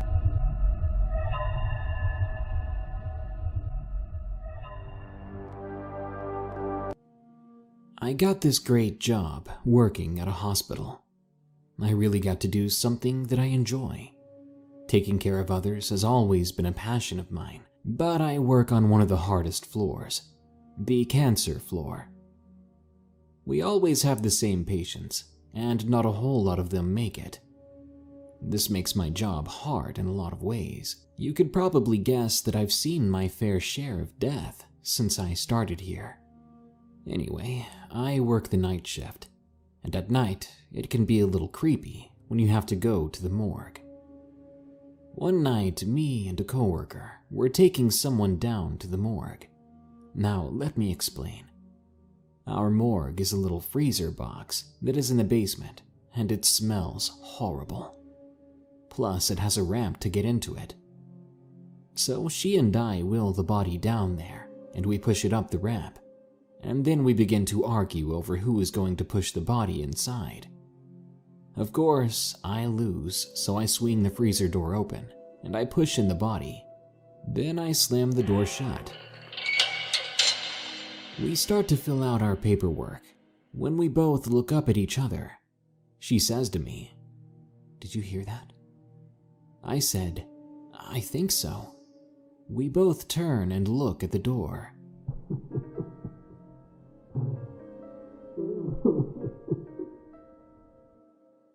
The two of us got cold chills, and the hairs on our arms were standing straight up. It sounded like someone was crying. We froze, turned, and looked at each other, then ran out. Halfway down the hall, she asked if I really heard what she did, and I told her yes. I really didn't know what to think, so I was telling one of my friends, who was a nurse on our floor, the story. She tells me that she has had similar things happen to her in the morgue. To this day, I will not go alone, and I always try to get out of going at all. We also have a tradition on our floor that when someone passes away, we open the window so the soul of that person is not trapped in the hospital to roam. I'm not making this up. It truly happened. If you don't believe me, I don't care. I know, and so does everyone else who works there. This story took place about 3 years ago. I started my new job working at a morgue that was about 3 miles to the countryside. For the first week, everything went fine. I got shown around the building, how everything works, and I understood my job. That was until I met the guy who used to deliver the bodies to the morgue. His name was Kenny. I first met him on the elevator. We shook hands and he made an inappropriate joke. He also stunk of smoke, had long greasy hair, bad yellow teeth, and a faded, poorly drawn tattoo of a snake on his forearm. My first thought that he was just weird. I figured I would only see him from time to time when he delivered the bodies. That wasn't the case, however, as he would come up into the building and talk to the staff. Apparently he had worked there for years and knew everybody. I asked a few staff members about him, and they kind of just shrugged him off as being eccentric. It was like I was the only one who saw through that. He would joke around with most people, but when it came to me, it was like he was a different person. The first time we met, he would make inappropriate jokes towards me. He would joke about the dead bodies that got delivered and make crude comments about the way the people died, and actually found it funny. One night, however, I was working on a body when I decided to take a little break. When I returned, I found the body was off the table and propped up against the wall. I almost had a heart attack. And then Kenny jumped out from the corner, screaming and grabbing my shoulder, shaking me violently. Then he stopped and laughed, telling me how good he got me, and my reaction was hilarious. This was the last straw, and I had enough and reported this to my superiors. My complaint was backed up by the footage from the CCTV cameras. The next evening, as I arrived into work, I saw Kenny walking down the corridor, and he didn't have his weird grin on his face. His look was much more disturbing.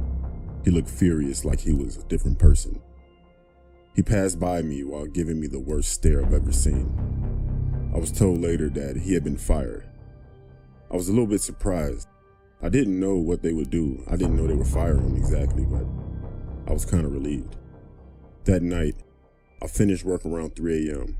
and got into my car to drive home. As soon as I pulled out, another car started up from across the parking lot and started to instantly tailgate me.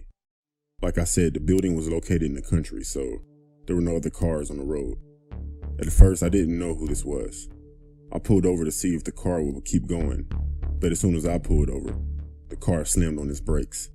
That was when Kenny came running out of his car and over to mine, yanking on the door handle as hard as he could, while banging on the window screaming for me to get out of the car. I thought he was going to rip the door off and kill me. I quickly started my car back up and drove off as fast as I could.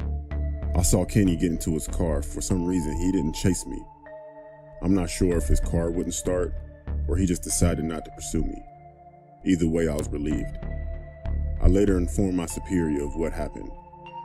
I didn't find out what happened, whether the police were involved or what, but I never saw Kenny again after that. Thinking what might have happened if somehow Kenny did manage to open my door keeps me awake at night. This event took place 25 years ago, so I apologize in advance if it's not as detailed as you like. I want to stay as true to the memory as possible and only share what I remember. If there are any questions or comments which trigger more details, I will gladly flesh it out a bit. I was 7 and my younger sister was 5, and we disembarked for the school bus hand in hand, excited about our first week of school, ready to tell Mom all about it. We rounded the corner for home and saw that there was no car in the driveway. Little sister was happily chatting about her teacher, new friends, and the playground, but I felt unsettled. Why was Mom gone? Mom was always waiting for us, usually with chopped fruit or veggies. She was ahead of the curve on that. The no junk food rule embarrassed me as a kid, but I'm so grateful for that now. Well, maybe just the car was gone. Silly thought, but not everyone's a genius when they're only 7. As we reached the intersection of the porch and driveway, I knew the car was gone because Mom was gone, because the front door was shut. We weren't latchkey kids, although that was quite normal in our neighborhood, but I did have a house key just in case. I'd wondered what our parents had meant, but this must be the case. I released my little sister's hand and knelt to fish the key out of the bottom pouch of my backpack. I was a little nervous, but proud I'd remembered, and when I rose to unlock the door, I froze. Looking down on us from inside the house was a figure dressed head to toe in black. To my mind now, this camouflage was so complete that there wasn't anything revealed around the eyes to indicate this person's race. I had stopped with the key in my hand, and although I had no intention of getting it now, the figure shook its head back and forth. I dropped the key and urged my little sister off the porch. I was at a loss of what to do, so I led her to the side yard where we had a tire swing and a rope swing and told her we would wait for Mom. This had not been part of a just-in-case conversation. When I folded myself into the tire swing, I realized I'd wet my pants. Little sister asked me what was wrong, and lying was never my strong point, so I told her someone was in the house. She looked puzzled and said, "It's just Daddy's friend." I asked her how she knew, and she answered that she just did. I told her we would wait for Mom anyways. I don't know how long we waited. I was frightened, hungry, and uncomfortable in my wet pants. Whoever was in the house left from the back door because after some time, my dog darted around the house and happily greeted us.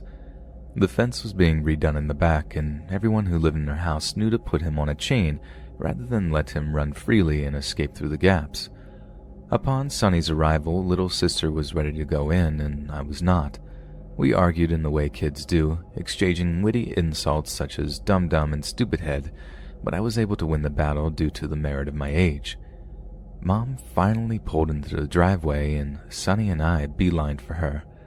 I had given in to the tears I'd been repressing, and the only thing that shocked me out of my hysterics was Mom urging me to come into the house.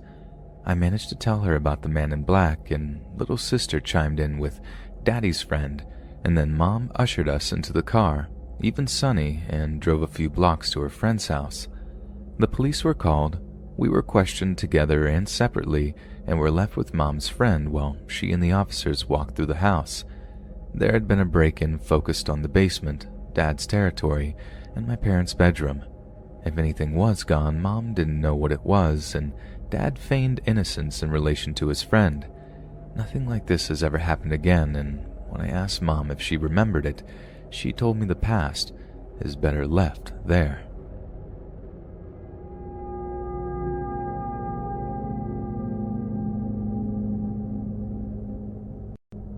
My sister Penny was always afraid of the upstairs at our house. She never went up there at night. Our main conversation every night went something like this. "Buffy, go upstairs and find me a white sweater, black jeans, and leather jacket." The clothing items would change from night to night, but I always asked her to get her things, but she would not go up without an adult after dark. "Why can't you go get them?" "Because something is up there." "I sleep up there, nothing has happened to me." "Just wait, someday it will." Okay, I will admit it is creepy up there. I will give you the layout. There are 2 rooms that lead into each other, no hallway, and there is an attic above and one on each side.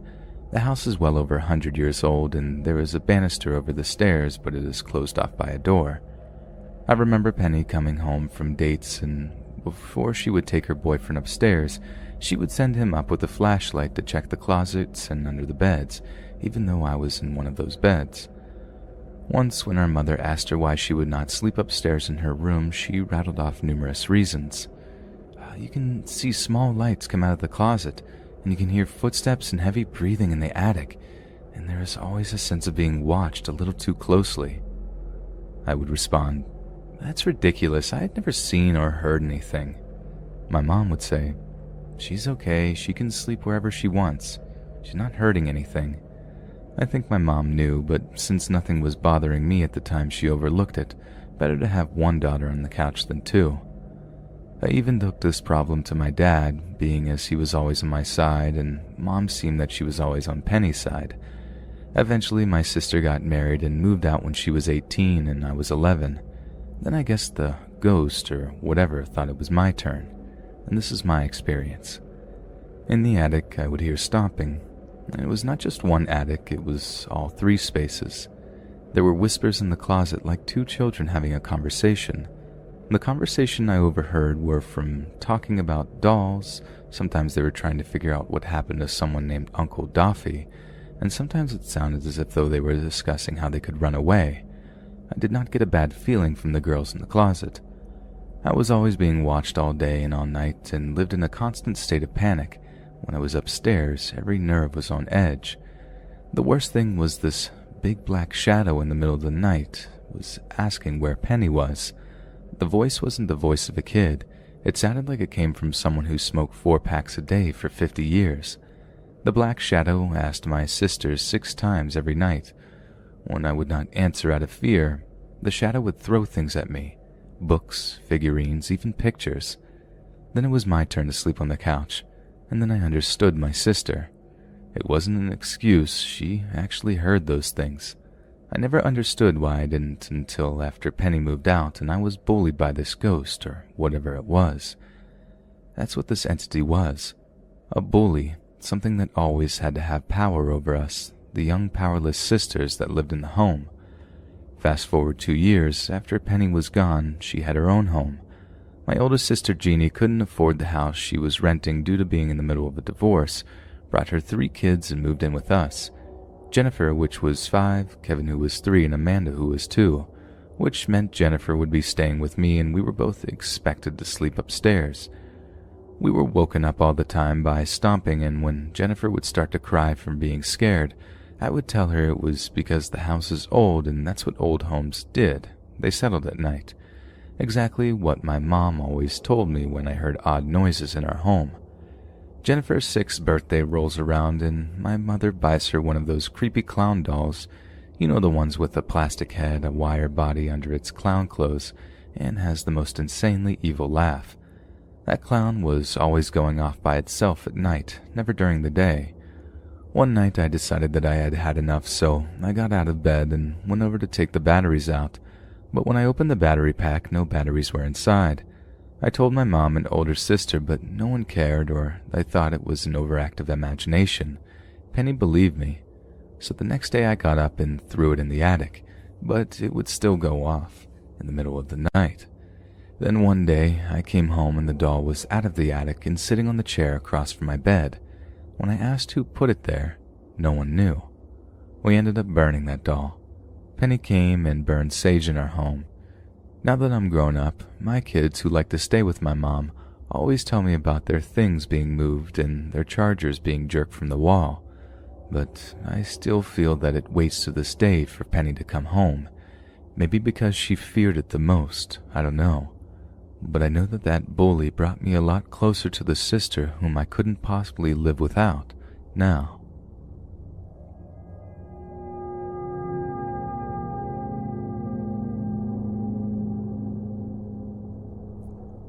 This is a true story that happened several years back when I was 13. This was a time when I was growing up in New York. We actually had a summer house on Cape Cod and spent every other weekend there, if we could. Cape Cod is a peninsula off the east coast of Massachusetts. It becomes very busy, even crowded during the summertime, but during the winter season it becomes empty. The majority of houses in our area are owned as summer houses, so during the winter, the houses are still there but the people are not there. In contrast to New York, there are only street lamps on the single main road in this town.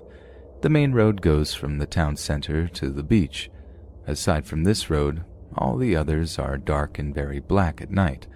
Also, Cape Cod extends out into the Atlantic from the mainland, forming a bay, Cape Cod Bay. Not only can one watch the sunrise over the Atlantic Ocean, but they can also watch the sunset over Cape Cod Bay on any given clear day. Another effect of being surrounded by ocean is that there is very little man-made light at night. The stars are so clear that the Milky Way is clearly visible spanning across the sky on clear nights. This story happened during the vacation period between Christmas and the New Year. The Christmas celebrations were finished. There were plenty of leftover turkey and pumpkin pie. We got a bit of cabin fever with all the Christmas food and family on one evening. My older sister, who is 7 years older than I, 20 at the time, came up with an idea to take a walk to the harbor, which was about a 20-minute walk from our house. The harbor can be fun because we can walk out onto the docks and walk among the boats. While I was a bit creeped out to walk around a deserted beach town on a cold winter night, I also thought it would be fun to get out of the house and maybe even a bit exciting. We headed out. Across the street from our classic Cape Cod cottage is a field with a forest at the other end. At nighttime, I would also have a little fear that there would be a psycho watching from the tall grass. Perhaps he would have an axe. But while it kept my nerves wary, I knew it was my imagination. But still, icy wind blowing on tall grass is a perfect setting for some horrors. Add to this a moonless sky with a million sparkling stars and the Milky Way above, and the horror setting is at level with Stephen King. We walked out into the main road, went a bit down the road, and then turned to walk down a side street that leads to the street that dips downhill toward the harbor. This side street runs along the backside of a long hotel. It's more like a 2-level motel, painted light yellow, that has a pool. It is well situated in town, so it can be full of life during the summer. On this December evening, the hotel was closed for the season, completely dark, and several windows are covered with plywood for protection. My sister mentioned that a hotel that spans an entire block but is partially boarded reminds her of a horror movie, like one of these slasher films where the characters make all the wrong decisions and walk in the worst of dark places just to find their worst nightmare come true. At the end of the street with the hotel, we continue to the left, which is a long road downhill through the woods to the harbor. This isn't a pure forest because there are houses set back from the road with an occasional driveway. Many of the driveways have reflectors on a rock, a fence, or just standing on a metal stick. These reflectors reflect back the headlights from cars. I mention this because we could not see any of them or anything. It was pitch black in the wooded area and the road seemed to continue into the black. Come to think of it, we had not seen a single car or a single person or a single sign of life since we left our house. My nerves were on edge. I was only 13 at the time, and although my nerves were screaming, I tried to stay calm, because I wanted to seem tough to my sister. The woods alongside the road were particularly nerve-wracking. The trees come right up to the asphalt on each side of the road.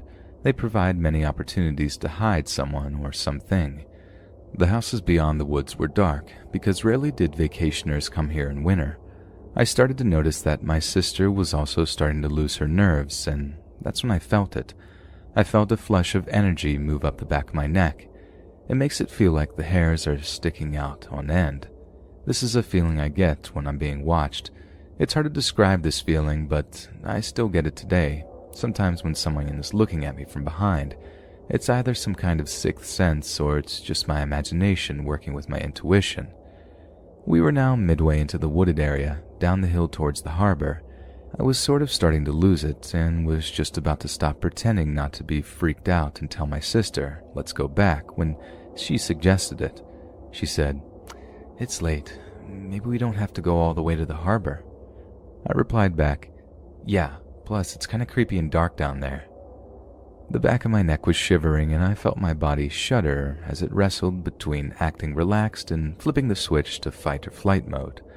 My sister replied, "Yeah, pretty creepy. Come on, let's go back to the house and we can see the harbor tomorrow." We turned around and she grabbed my hand and we started walking fast back up the hill. I remember that she held my hand so tight it hurt, and my sister never holds my hand. I can't think of another time she did this. And this is where the story takes a deep dive down the rabbit hole. As we got towards the end of the wooded area, my sister screamed out, "I've got a knife and I'm not afraid to use it." And she did not lose any rhythm of her fast walk while saying this. We crossed the street and headed onto the street with the backside of the closed 2-level motel. My sister continues speed walking and looks back. She let out a little panic noise and looked back again. She then commanded me to not look back. I was utterly freaking out at this point. Aside from the eerie vibe of the dark, empty street and my own inner panic, I had not actually seen anything out of the ordinary, with the exception of my sister's completely and now suddenly insane behavior. Then she said, "When I say run, you run, okay?" "Okay." We were almost at the main road, a block from our street, and she screams, "Run." We book it. She let go of my hand and both broke into the best sprint we could do. I could hear our footsteps banging the asphalt and could also hear several other steps banging in the distance. We cut across the grass area to a shortcut towards our street and ran through the front yards of our neighbor's house to make a beeline for the front door of our house. We made it. We both ran in and locked the storm door, which is mostly glass. I was panicking, but not sure if there was anything or if we were just going crazy. It was a strange transition from outside, which was terrifying, to inside the warm lit house, which seemed safe. I was questioning what happened in my mind. I could sense that my sister was also questioning herself whether there even was a threat, or we both just lost our minds out there. I asked my sister what she saw, and she said that there was a man that was standing at the edge of one of the driveways. We walked right by him on the way back. She said that when we were behind the hotel, he crossed the street and was following us for a while. She said he was looking right at us, and although we were walking very fast, he was gaining on us. She explained that it doesn't make sense that a man would be standing out there in that dark, wooded area. Honestly, I really don't understand what happened that night, and I'm not sure how much of what my sister said is true, if she was seeing things or not. But one thing is for sure, I realized that I prefer walking to that harbor during the daylight.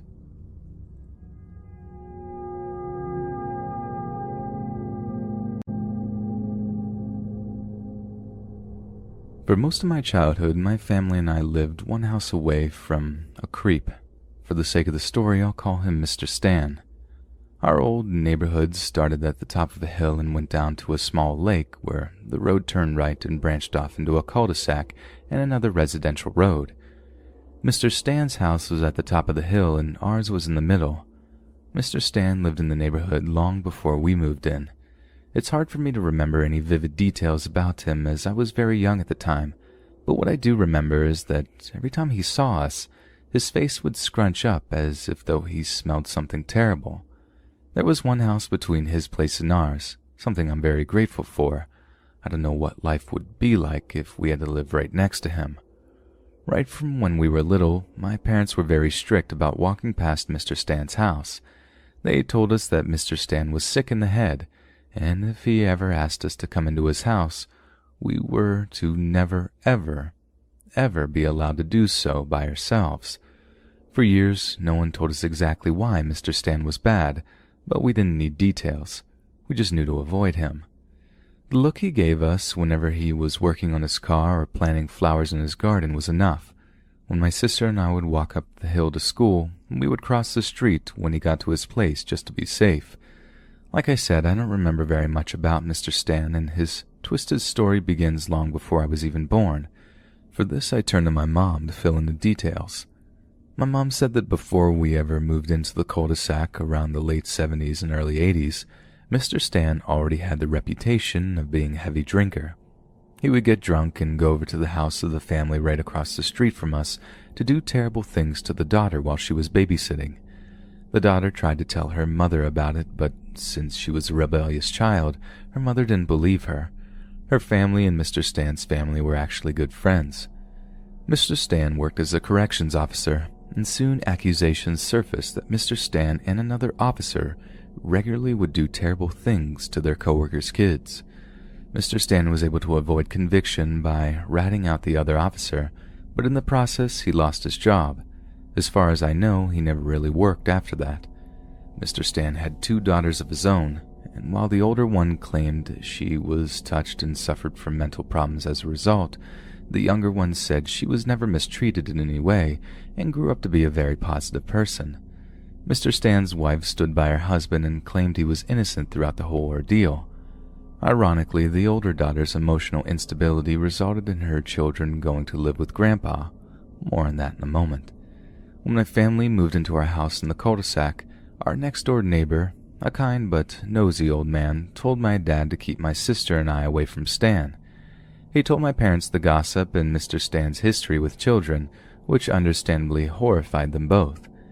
As a result, my mom and dad were wary of him from the start. Mr. Stan was cordial enough, and he would wave hello to my family and all that neighborly stuff. According to Mum, he even offered to babysit my little sister and I, to which my parents politically but emphatically declined. Then, sometime around 2002, my dad was going to work when he came across a neighborhood kid, let's call her Lana, on her way up the street.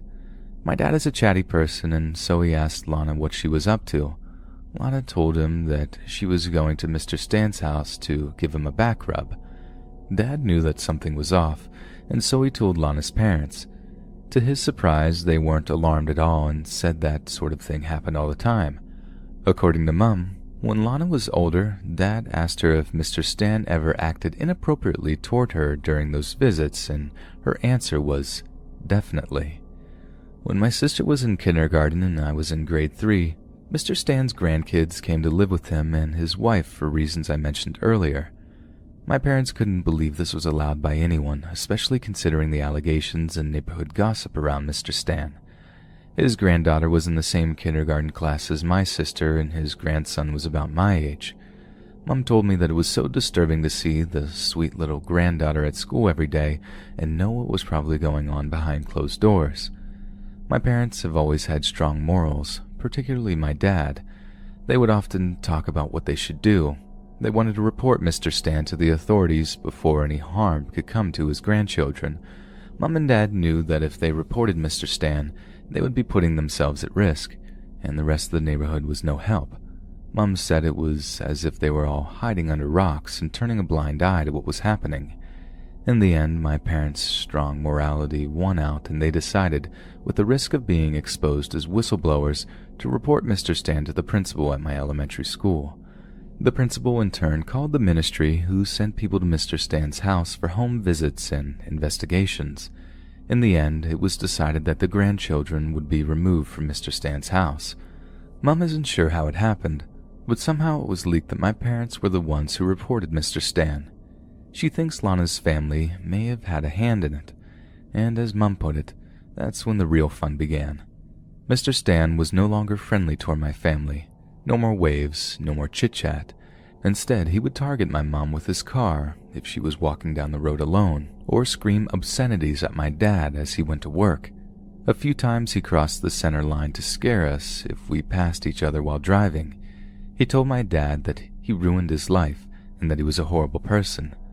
Thinking about that now really boils my blood because my dad is one of the kindest and most considerate men I know.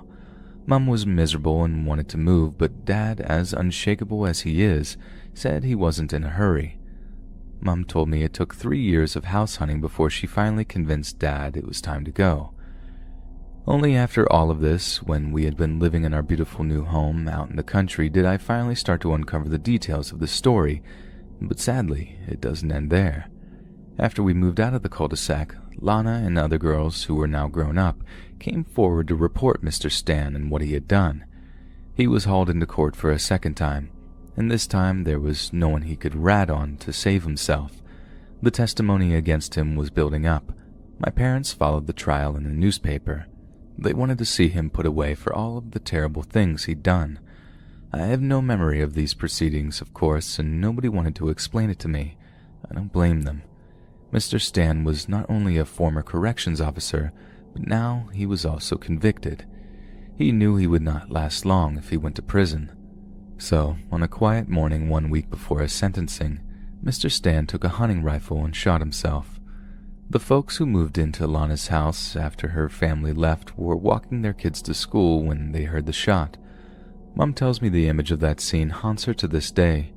I think she imagines it would have been like that if it were her walking my sister and I to go to school in place of that other family, or maybe she was disturbed to learn that Mr. Stan had a gun. I know it sounds harsh, but I'm glad he's gone. He could never hurt another child again. My memories of this whole ordeal are far less interesting than the actual event, but one thing I do remember very clearly is being afraid of Mr. Stan's house. I knew it was dangerous. In my memory, it was painted black with white stucco. The car park and stairs to the front door were all underneath the wood roof, which cast the entire front of the house into shadow. To me, it was a monster's house, though I didn't know why. My sister and I only ever went to Mr. Stan's front door once. It was Halloween, and my parents decided it was okay for us to trick-or-treat at his house, since they would be standing at the bottom of the stairs. I was actually very reluctant to go, and my parents had to encourage me that it was okay. Mr. Stan's house was the only one that didn't need Halloween decorations to be scary, so my sister and I cautiously climbed the stairs and rang the doorbell. Mr. Stan's wife opened the door. She was kind to us and gave us candy, and I remember being surprised that Mr. Stan's wife was so nice. But what I remember most was that I wanted to see inside the forbidden house. For some reason, this has still stuck with me. I looked behind Mrs. Stan, and there was Mr. Stan in a wife-beater top, beer belly and all, sitting in an armchair watching TV. It was dim in the living room except for a lamp and the glow of the TV. Mr. Stan didn't look at us. For years I wondered if that was what bad men look like. When I think about this story now, 11 years later, it really hits me how dark my neighborhood was under the surface. It's quite disturbing to me because my childhood was actually quite happy. I was too young to notice anything wrong. I couldn't sense the tension that my parents lived with every day. I didn't know how much potential danger my sister and I were in. All I knew was that it was a beautiful day to play with my marbles and go to the lake. But now that I think of it, Mr. Stan may have been the reason that my parents bought a copy of You Can Say No, a picture book that teaches children about safety around bad people. I think my parents handled the situation very well, and I am so thankful they were attentive and brave during the whole thing. This story could have gone very differently. When I think about our old house on the cul-de-sac, it's usually the happy memories I think of first. Mom tells me that despite all of the trouble they went through, neither she or Dad regret the decisions they made, and she left me with one last ominous message. They say that every neighborhood has a monster living there. Most of the time, we just don't know it.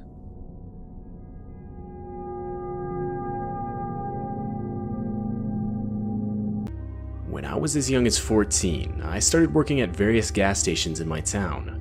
My town was small. Everyone knew pretty much everyone, so the owners wouldn't care if I came in and helped out with stuff like mopping the floors, stocking the coolers, or even running the register at times, all for a small amount of cash. This all took place back in the early 90s in Florida. It was maybe 11 p.m. at night, and I was sitting at my usual spot at a table that was set up along the windows of the gas station. I would generally spend most of the nights at that table reading books and periodically getting up to do different chores. Now, being only 14, I obviously wasn't allowed to be the only one running the store at any given time. It would usually be me and a manager, or maybe another employee or two. This night, it was me and a guy named Jeff. Jeff was one of the part-time managers, and usually when it was only me and him, he would spend most of his time in the back, which basically left me to hold down the store by myself. This night was no different. I remember sitting at the register when I glanced up. Something had caught my attention that was especially odd. I could see a lady who was walking up our parking lot from the direction of the interstate. Like, there were literally no customer cars in the parking lot. Now, this in itself was weird, as because of where we were located, we would get almost nobody that would walk here, especially not from the direction of the interstate. I mean, the store was practically in the middle of nowhere along a very desolate interstate. Nobody just walks this road. I figured she must have broken down somewhere and was coming up to fill a gas container or use the phone to call for a tow truck or something. After around a minute of me watching her, I realized she didn't have a container in her hands. She then came into the store and looked around for a few minutes. The whole situation just felt off.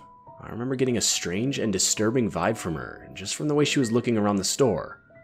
By this point, Jeff had come out from the back and was standing behind the register with me. He would occasionally do this when customers came in. The lady then walked up to the counter and started telling us a story about how her car had broken down and that she needed a ride to some town I had never heard of before.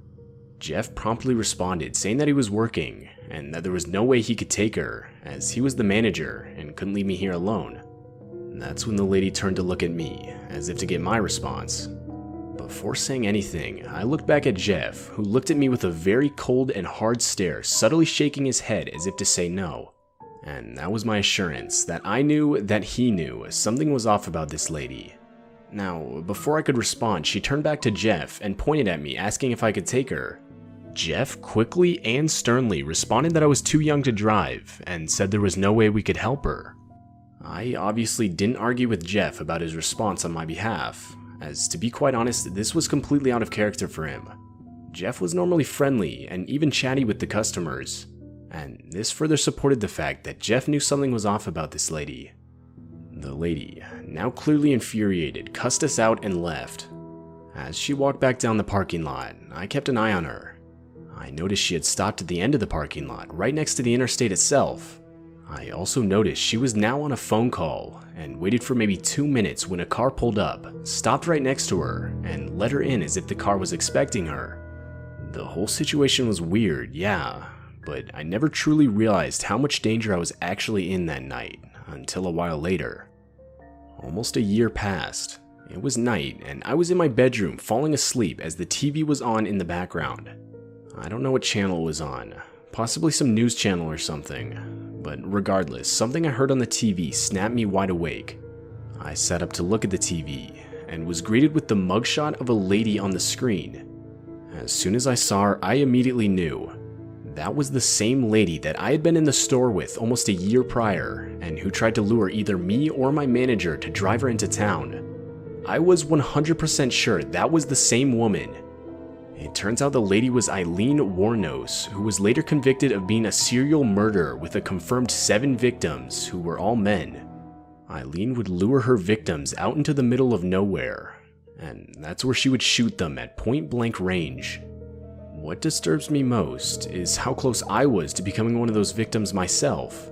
From both the way she acted in the store and what I now know about her, I firmly believe her plans were to kill either me or my manager Jeff that night. To this day, I still have nightmares about what would have happened had we done what she said.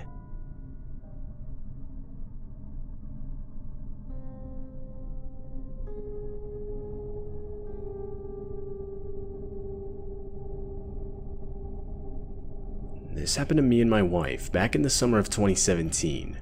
We had actually only gotten married a few months prior, and obviously because of the wedding costs, our financial situation wasn't the best. And this made it so that we could only afford a place to live that was super cheap and that would let us pay week to week. But luckily, we were able to find just that in the form of a boarding house in our city. The house was 3 stories and had 4 rooms, with a shared kitchen and a bathroom for everyone. We moved into one of the rooms on the 2nd floor. Now, obviously with it being a boarding house, we had to share with a few other people. The most noteworthy ones being a young couple named Jim and Jennifer just above us in a room on the 3rd floor. And in the 3 months we lived there, they were the only neighbors we talked to. They seemed similar to us in both age and interests, but we usually just talked to them in passing, or even sometimes on the front porch, where we were all out having a cigarette. Though, after a few weeks, we would quickly realize that they didn't get along too well. It started off with small things, like hearing them yell at each other for short durations of time, or hearing one of them angrily leave the house in some absurd hour of the night. But the short fights didn't last long. They would get only longer and louder as time went on. Though, that was until one day. My wife and I were watching a movie, and the whole time the usual fights were taking place just above us. But right as the movie ended, we both noticed they abruptly stopped. Don't get me wrong, it was nice to finally have peace and quiet, but it was completely out of character for them. I mean, this never happened. They would almost never just abruptly stop yelling at each other, especially at this point in the night. Though, even still, we both agreed that we should take advantage of the silence and try to go to sleep. And luckily we were able to. But just for me to be woken up in the middle of the night by my wife, who was shaking me and looking off toward the side of our bed. I was tired and completely out of it. I didn't know what time it was, or why I was being woken up. Out of habit, I turned over to get up. But when I did, I could make out a man standing right next to our bed, hunched over my nightstand going through the drawer. I was in absolute disbelief. After locking eyes, he stood up from his hunch position and proceeded to just stare at me. I sat up on my bed, and the guy started backing up slowly. I honestly didn't know if what I was seeing was real or just my imagination, but after turning on our room's lamp, I realized it was our upstairs neighbor Jim, the same one who was always yelling and keeping us up late. I was a little relieved, but still, why was he going through our stuff while we were sleeping? It was completely out of character for him. After calming down for a second, I said, "What's up, Jim? What are you doing in our room, man?" After a few seconds of silence, Jim responded by asking if he could borrow our car, or if we could take him somewhere. My wife, who was now fully awake, screamed at him no, not after he broke into her room at 3 in the morning. She told him that if he didn't leave, she was going to call the cops. And Jim responded to this by full-on sprinting out of the room. But not just the room, the dude full-on ran out the front door and down the street in a seemingly random direction. I looked at my wife, and we both agreed that something was clearly off about the whole situation. We figured at this point we had to go upstairs and check on Jim's wife Jennifer. And so we do. We go upstairs, and the first thing we notice is the door to the room was shut, but it wasn't locked. I told my wife we should probably just leave her alone, but she insisted against it, so I reluctantly knocked and shouted the usual hello. After no response, we slowly turned the doorknob and pushed the door open. What we saw next was straight out of a horror movie. The room looked terrible, as if someone had just gone crazy hitting random areas with an axe. That's when we noticed Jennifer lying on the floor face down. We walked over to her, thinking that Jim had knocked her unconscious. But as we got closer, we realized there was fresh blood staining the carpet underneath her. In complete horror, we called the cops immediately. We explained to them that we believed we had just walked into a murder scene, but that the murderer himself had already left. The police would tell us to leave the room and wait outside until they arrived. And sure enough, they would arrive not even 5 minutes later. After explaining everything that happened that night, the cops set out a search for Jim. And luckily, they were able to find him around an hour later, still running down the street. After further talking with the cops, they said it looked like Jim was trying to find a gas station so that he could get fuel to help him burn the whole house down, with the goal of burning Jennifer's dead body inside. This in turn would remove all evidence connecting him to the murder, though Jim would ultimately be convicted with the murder of his own wife. For the next couple of days, both me and my wife couldn't leave the house, as every time we tried, we would be swarmed by different news reporters asking us for an interview. Me and my wife would of course move out as soon as we found the funds to do so, but still, the whole thing was insanely terrifying. I mean, in the middle of the night, we had unknowingly come face to face with a man who had just murdered his own wife, and who was ultimately planning to murder us in the process of destroying the evidence.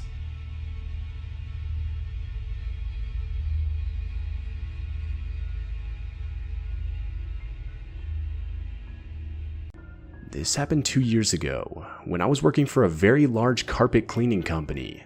It's exactly what you'd expect. I'd spend the whole workday going from house to house, completely deep cleaning the residents' carpets with a lot of different tools and machinery. I was 22 and a female. I'm actually pretty sure I was one of the only females working for this company, but at the same time I really enjoyed it, and if I'm being honest, I was actually really good at the job. So, because of this, I was given a lot of work, and would usually hit between 6 to 8 houses daily, driving all across multiple towns. This night, I was working late, as one of the houses I cleaned earlier in the day took way longer than expected, which of course sent me back the rest of the day. I'd say it was around 7 p.m. when I had one house left to do for the day. Though, upon arrival at the given address, I quickly realized it was in the middle of nowhere. And after knocking on the front door, I also realized no one was home. I was annoyed, yeah, but realistically I was the one that was late for the appointment. I decided to wait until someone came home, as I knew I'd get chewed out by my boss if I left without cleaning anything. And luckily, 10 minutes later, the resident pulled up next to my van. He was a middle-aged man, balding, wearing dirty shorts and a jacket. He honestly seemed a bit awkward, but was apologetic and let me into his house with all my needed equipment. Upon entering, I instantly realized the carpet and just the house in general was already unbelievably clean. I mean, it even smelled like cleaning supplies had just been used. To be honest, it was a little weird. I wasn't used to seeing already clean carpets upon arrival. I was genuinely questioning whether me cleaning them would even make a difference. But regardless, I followed protocol and pulled out my company laptop to calculate how much it was going to cost before starting. "Hey, do they keep track of where you are on that thing?" His question caught me off guard. That was an immediate red flag. After the initial shock from the question, I replied saying that it did, and that my boss knew exactly how long each job should take. In reality, this was a complete lie. The laptop was literally just used to run a program that can calculate how much to charge a customer based on the inputted amount of work. But I felt like I had to lie, as there was definitely something off about this guy. Regardless, I started cleaning. I just figured the quicker I could clean these carpets, and the quicker I could get out of here and call it a day. Fast forward around an hour later, and I was finished. I hastily met up with the guy to explain I was done and how much he owed me. But before I could, he interrupted me. He asked me if I could also clean his basement carpets, as he forgot to list them when he ordered the service. My heart literally dropped. I just wanted to be done with this and get out of here. But my stupid customer service conditioned brain couldn't figure out how to get away with saying no. The guy led me to his basement door, opened it, and gave me a hand signal as if to gesture that I was to go down first. I hesitated, but ultimately I did. Once I got to the bottom, I was horrified. The basement looked horrible compared to the rest of the house.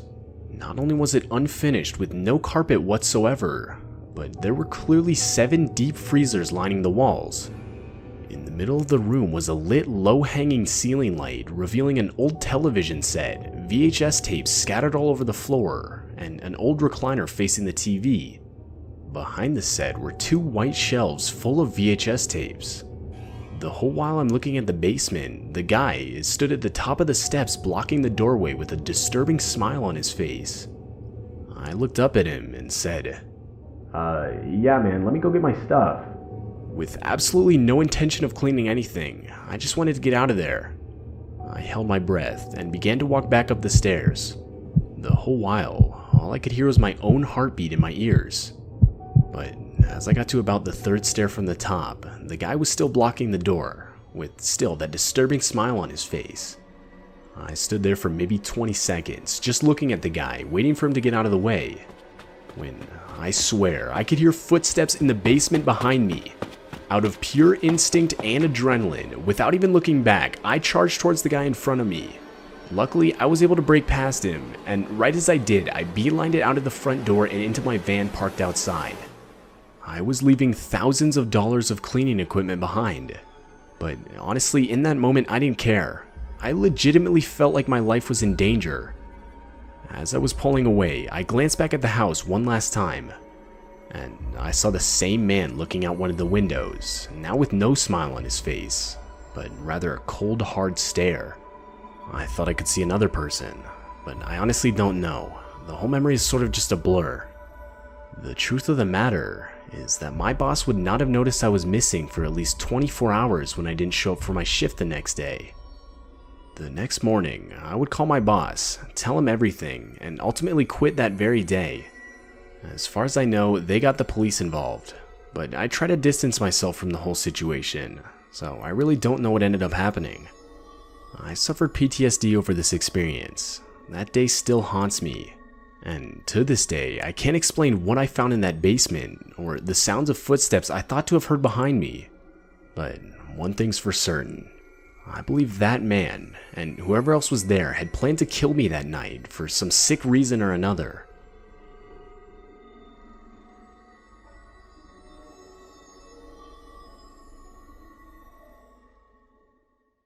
This encounter happened back in 2007, when I was 20 years old. I'm a female, and I didn't get my driver's license until January of that year. So now being able to drive myself opened a lot of doors for me. And because of that, I took a lot of solo road trips to my friend's house that was a couple states over. I remember one time specifically, I was driving alone on an interstate on a random day in July on my way to visit my friend for a long weekend. Her parents were away, and we had the house to ourselves and were planning on drinking, hot tubbing, and to overall just have a good time. It was a Friday, and I had left a lot later than I wanted to. It was dark at this point, and being a new driver, driving in the dark made me pretty uneasy. After a few hours, I stopped at a gas station to fill up and get some snacks for the last part of my drive. I was heading into the store when a man, maybe in his early 40s, approached me. He was only around 5 feet tall and had on a plain black tee and jeans with dark brown hair. I noticed he had come out of a black pickup truck and only moments ago parked a few spaces away from my car. The guy had a super intense stare that immediately creeped me out. As he caught up to me, he tried starting a conversation by asking if I was from the area, where I was headed, and if I knew of anything fun to do.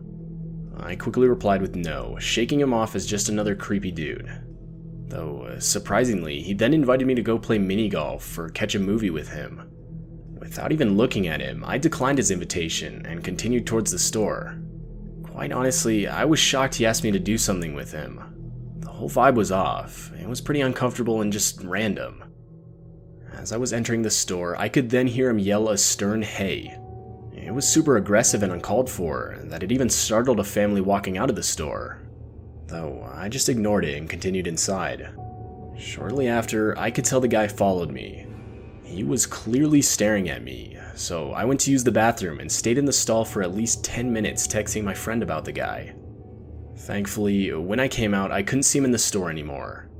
I then went out to put gas in my car, and was again relieved as his black pickup was nowhere to be seen. Though, to my absolute horror, as I was pulling out of the gas station parking lot, I could hear someone persistently honking their horn. I looked in my rearview mirror and I could clearly see the same black pickup behind me. The guy was now shouting and signaling me to pull over to the side. I of course freaked out, stepped on it and pulled onto the on-ramp back onto the highway. But the guy was following me. I called my friend extremely terrified. I drove really fast, and looking back, I'm lucky I didn't get into an accident. The guy didn't follow me for that long, and I think only after a few exits he was gone. Though, even still, the last hours of my drive were extremely tense. I didn't stop for the rest of the trip, and never saw the guy's car again. I remember checking my mirrors constantly the rest of the way. Eventually, I got to my friend's house safely, and we actually had a nice weekend despite the encounter. The whole thing was definitely creepy, but over the years I didn't think too much about it. That was until around 6 years later, when the memory would once again come fresh in my mind. I was talking with another friend of mine who was big into serial killer documentaries and things like that.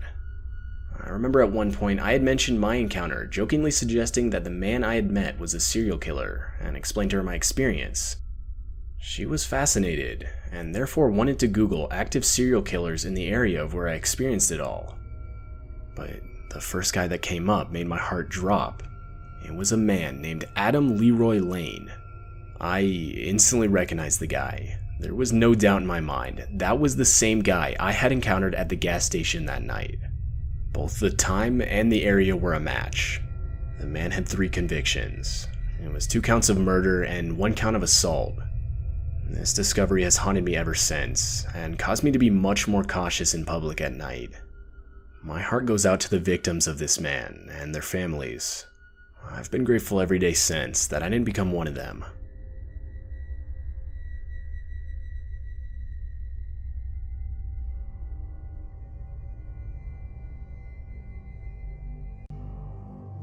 When I was in my early 20s and fresh out of college, I lived in some pretty sketchy, albeit cheap apartment buildings in the US. Now, something to note is that the walls in my apartment block out almost no sound. And because of this, I would almost always hear my neighbor to the left of me blasting his music. Though, if I'm being honest, it didn't bother me as much as I thought it would. I would just simply play my own music to not hear it as loud. One night, I could tell he had been drinking a lot, simply from the way I could hear him stumbling across his room. I also figured his girlfriend must have been there, as I could hear him practically yelling at her, which unfortunately wasn't all that uncommon. Usually when things get that loud, I try to get away from it all, and seeing as it wasn't that late, I decided to head out for the night with some friends. We went to a few clubs, and overall had a good time. Fast forward to around 1 a.m. or so, and my friends were dropping me back off at my apartment. Though, as we were driving into the parking lot, in the distance we could see my neighbor outside crouched down in between some cars and the apartment building. Okay, kinda weird, but I figured it was whatever, as the guy was just generally creepy anyway. My friends were clearly more weirded out than I was. I honestly didn't think much of it, and just had them drop me off near the gate entrance, as it would be easier for them to leave the parking lot that way. But as I was walking toward my apartment building, I swear my heart dropped. I noticed my neighbor was now standing perfectly still in one of the bushes that was between two of the apartment buildings. As I got closer, it was clear he thought I didn't see him. To break the tension, I waved at him and mumbled a greeting, as I wasn't just going to pretend that I couldn't see him. After doing so, he stepped out of the bush and came into the dim streetlight, not saying a word, but rather just staring at me. Never in my life have I looked into eyes so widened and fully dilated. The whole encounter was disturbing to say the least, but I tried to ignore it and continued into the building. Right as I got to my apartment door, I got inside and went straight to bed. I was exhausted and just wanted to forget everything and go to sleep. Although, all through the night, I could hear thumps and rustling that sounded like furniture moving. The next morning, I woke up to the sound of cops outside banging on my neighbor's door. New York City Police Department! I was partially relieved to hear them, but that quickly turned to fear of why they were there in the first place. I could hear them take him away in handcuffs, and shortly after the police started knocking on my door. They asked me when the last time I had talked to or seen him was, and without hesitation, I told the officer everything that had happened the other night. The yelling, the noises, the encounter in the parking lot, and even the rustling sounds all night. But what I was told next will forever haunt me. I was told that my neighbor had brutally murdered his girlfriend that night. They said he dragged her body outside and into a nearby ditch behind the apartment buildings. And that's when I realized that the other night I was looking at a person who had just taken another human being's life. I honestly felt terrible for the woman. To this day, what disturbs me most is how close I was to death, quite literally, and how he could have ambushed me out of insanity, since he was just waiting in the darkness when I walked up. I moved into a different apartment in a better part of town shortly after the occurrence.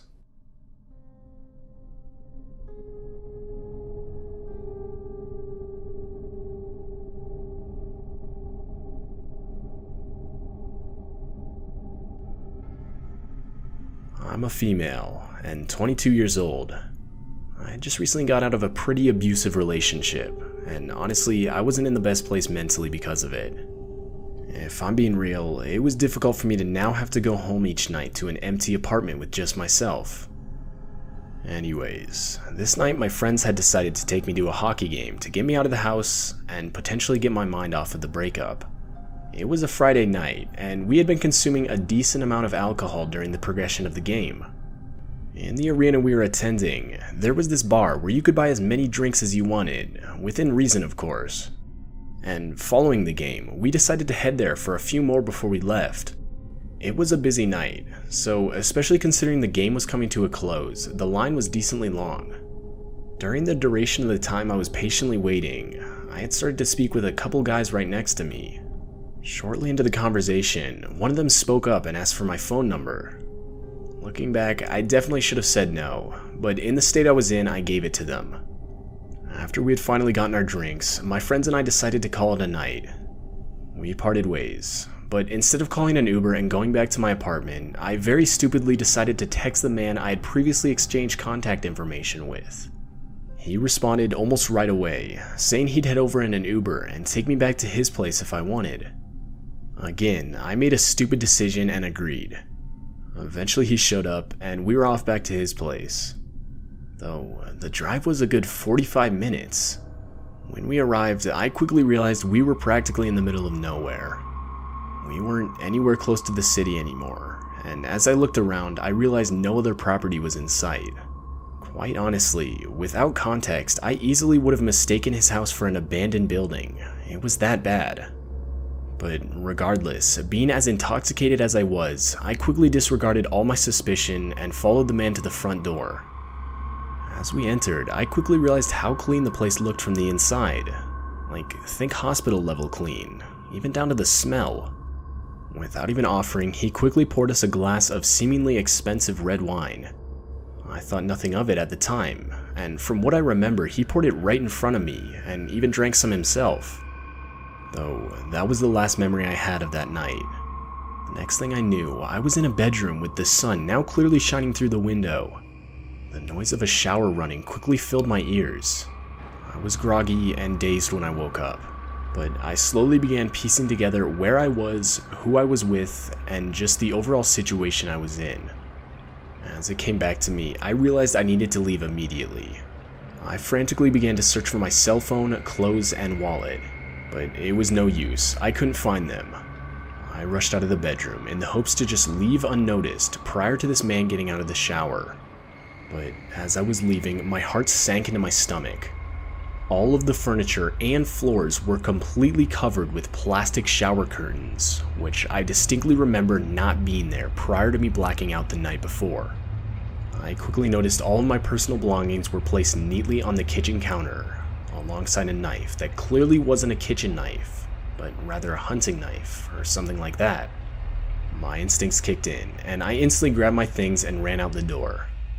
I ran for several minutes in a random direction, panicked and full of adrenaline. A good 10 minutes of full-on running down the road, and I finally stopped to call a friend to pick me up and take me back to my apartment. When I got back, I instantly blocked the guy's number, and to this day have never heard anything from him again. Now, looking back, I realize I should have contacted the authorities immediately, but for whatever reason I never did. It's clear I was not in the right state of mind at that point in my life, and this eats away at me daily, as I believe at this point it's too late for me to report the man, seeing as I don't even have the slightest recollection of where his house was located, or even his name. The detail that haunts me the most is that the only thing missing of my personal belongings was my ID. And this makes me question what the guy's true intentions were. Though, if I'm being honest with myself, I truly believe that man planned on murdering me that morning. The plastic shower curtains all over the apartment and the knife make it clear to me. But I guess I'm just lucky to have never truly found out.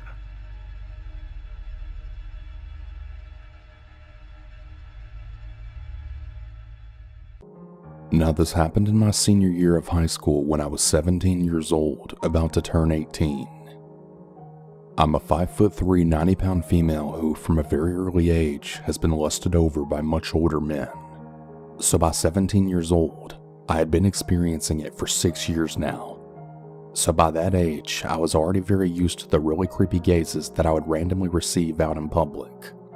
But Mr. B, he always gave me more than just a gaze. Though I moved around often and went to very many different schools, Mr. B was the first teacher I had who gave me the creeps on a daily basis. I had a sub or two in the past sneak glances at me or even one who gave me his number, but I never saw them again. With Mr. B, however, it was a daily thrill of anxiety as I always wondered what was next, and as you'll see, it would eventually progress beyond school. I had Mr. B first period, and as a senior who had chosen it as a science elective, I was definitely relaxed and I enjoyed talking to my friends often throughout class. As I said, it was supposed to be an elective science class, but he would often ramble off the entire class periods into his specific political and religious views, or just play an unrelated war movie as he had talked to me and my group of friends. Imagine walking into a room and facing 12 o'clock and Mr. B facing towards the door, while the rest of the seats are in front of him facing 3 o'clock. The flag was at like 10 o'clock, so when we did the pledge, we had to stand up and turn around. That'll become relevant later. With the way the seats were, I sat almost directly in front of him, slightly to his right at the back of the class. For whatever reason, he would often intervene in my group's conversations, but no one else's. He would comment on our appearances, which we would always share really blatantly weirded out looks at him. My main 2 friends and I were the weird kids, so all 3 of us were all pretty much in black. I had long red hair, light blue contacts, piercings, and often wore super tall heels. He would always compliment me and tell me how much older I looked, and as the awkward person I was, I would kinda just laugh and thank him and keep my eyes down. Soon during the pledge, he would scoot almost 5 feet over towards me that he could genuinely have his entire left side pressed against my right side as we did the pledge. He would often keep glancing at me and smiling at me as he would do it, sometimes leaning on me so much that I would almost topple over. But because of the design of the room, as I explained before, this left the entire class behind us, and with them all completely able to see this going on. It was because of this that I somehow justified it in my mind that maybe it was okay. I mean, if it was really a big deal, he wouldn't be doing it in front of the entire class like that, right? But it would continue to progress. The pledge thing became a daily occurrence, and even though my friends thought it was weird, they really liked Mr. B. I mean, we had virtually no work in that class, so I just kept my thoughts to myself. He began having us do these really super basic posters because he said it needed some assignments to put in, and as we pushed the tables into groups of 4, with everyone leaning over and working on them, he would slide his body against mine, completely pressed against me for way too long, letting his hand linger on my lower back as he passed. Or sometimes while we sat in class watching all the videos, he would tend to pass me and stop behind me, resting his hand on top of my head for a moment and then running his fingers all through my hair, before then returning to his seat. The first time he did that, I actually completely froze and whipped my head around in disbelief, but no one else noticed and he had this really weird smirk on his face. I had so much other stuff going on with me beyond that class with him that I didn't really think about it that much at first. But then Mr. B began staring me down in the hallway, to the point that my own twin commented on it before I even told her everything that had been happening. It was only when she said that when I told her everything. She agreed that what he was doing wasn't right and that she got bad vibes from him as soon as she saw the way he looked at me. But the looks in the hall or even the touching in class wouldn't have made me post this here. It's when I began seeing him more outside of school that he caught more of my attention. So I worked at a gas station by myself after school right down the road from the high school, and often until close, and I would also be there on the weekends. As I said, I talked to a few of my friends in the class, and I think this is how he found out so much about me. On the very same day that my job got brought up during class, Mr. B showed up at my gas station later that afternoon, filling up his pump. As the bell chimed when he strutted in the gas station, he smiled wickedly at me from over the counter and asked me a ton of questions. How I liked working there, if it was safe, if I got asked out a lot, etc. I frowned at the latter question, and I told him honestly that a lot of creepy men were constantly hitting on me. I unblinkingly stared at him for a moment, trying to get my point across, but he didn't notice. He was full on leaning over the counter with his elbows on the counter looking at me when one of my regulars then walked in. He immediately straightened and he told me he'd see me tomorrow. My regular approached with raised eyebrows in question as I just rolled my eyes as he asked, an admirer? I snort and reply flatly, no, he's my teacher, to which the guy makes a pained face and wags a finger at me as he says, you be good now. You don't want anyone losing a job for you. Before I can reply something snarky back, he walks out laughing. Mr. B began to frequent the gas station pretty much weekly, and he would stare at me shamelessly with that same smirk every time. He would ask me about college, where I was going, what I wanted to do, pretty normal questions. He would also brag to me about how much he loved playing guitar, and that sometime I should check out his band, and that it seemed like my type of music. And every time he came in, he would look to the left, then to the right, stare down at me, and then dramatically ask, do you know all the things that could happen to you alone in here? I would assure him that I was safe and that I had a baseball bat and a panic button, to which he'd just shake his head and then say, that wouldn't stop me if I really wanted someone. He would come so frequently that at one point during the weekend, one evening my stepmother was there, unbeknownst to him, and he then came in and said something like, do you know just how much trouble a girl like you could cause a grown man? And then referencing the song playing on the radio, he added, you make a grown man cry. To which my stepmother stepped out of the back and snapped, excuse me? What does my daughter do to grown men? To which he paled and stumbled over his words, apologizing, and said that she misheard him, and without further explanation, he then left, giving me a look. My stepmother badgered me about it until I explained that he was one of my teachers, and she got a really serious look, then asking, "Really, Vic? Your teachers too?" To which I quickly said back, "I don't know what to tell you. He's the only one who hits on me," and the topic was dropped from there. When Monday came, Mr. B had asked me if that was really my stepmom, to which I then said yes, and he laughed and said out loud enough for the whole class to hear. Not a great first impression, I have to admit. Things just continued to progress throughout the year. Seniors got out close to a month before the rest of the school, so with only a few days left, I was really enjoying the time I had left with my friends in that class, especially since they wouldn't be graduating yet.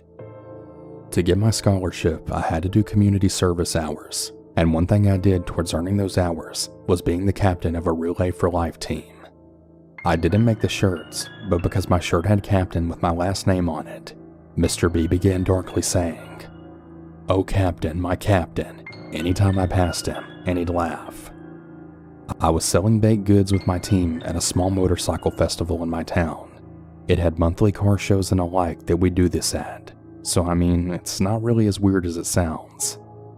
Anyway, at my last event, there was Mr. B with a group of 4 other men looking to be around his age. He was holding a beer and was staring at me before I noticed him. They all began blatantly calling out for me, and Mr. B just smirked and watched me. The rest of the day, he and his friends just stared at us, and when my friend and I had to go get change, he and his friends were just staring us down like prey, loudly hooting and laughing. I turned to see them all with eyes trained on us, Mr. B with the same wicked look. On our way back with the change, he ushered me over, but with it getting dark and him being with a group of men that I didn't even know, I just blatantly shook my head no and kept glancing back as I headed back to my stand. I could hear them all laughing so hard at that. It was finally my last day of high school a few days later, so I was really elated to finally be free. I'm going through my shift after my last day of class on autopilot, when I then hear the sound of a motorcycle engine. I had been restocking the shelves when I heard it. Now, I had a crush on one of my customers who rode a bike, so I immediately got excited thinking it was him. My face must have dropped dramatically as Mr. B then walked in, only feet away from me. "Jesus, Victoria. Just because I'm not your teacher anymore doesn't mean you should look so sad." I just shake my head embarrassedly, apologizing, hoping someone else will walk into the gas station to diffuse the awkwardness of this conversation. I try to scurry around him to get behind the counter, but he steps in my way and actually reaches towards my face, pulling on my head to try to make eye contact with him. I step backwards, almost falling into the shelving as I do. Mr. B instantly stumbles forward and practically knocks me over, pretending to catch his balance as he grips me and holds me to him. He holds me there for a moment as I push away, trying to get him off. Mr. B is easily almost a foot taller than me, and he then smiles down at me, then saying, "Not so tough without those killer heels on, huh, little girl?" It's when he asks that I can practically see unsurety of what to do next across his face. He pulls me back and studies me, and as cowardly as it sounds, I'm frozen in place, unable to pull away. He moves his hands from my wrist up to my shoulders, and then lightly shaking me and whispering, "Really bad things will happen to a girl like you in a situation like this." And with that, he lightly pushes me back, and I scurry back over to my counter. And after a really long silence of watching me, he laughs and leans over the counter again, and finally orders $1.69 worth of gas onto a pump, even though he's not even pulled up to it.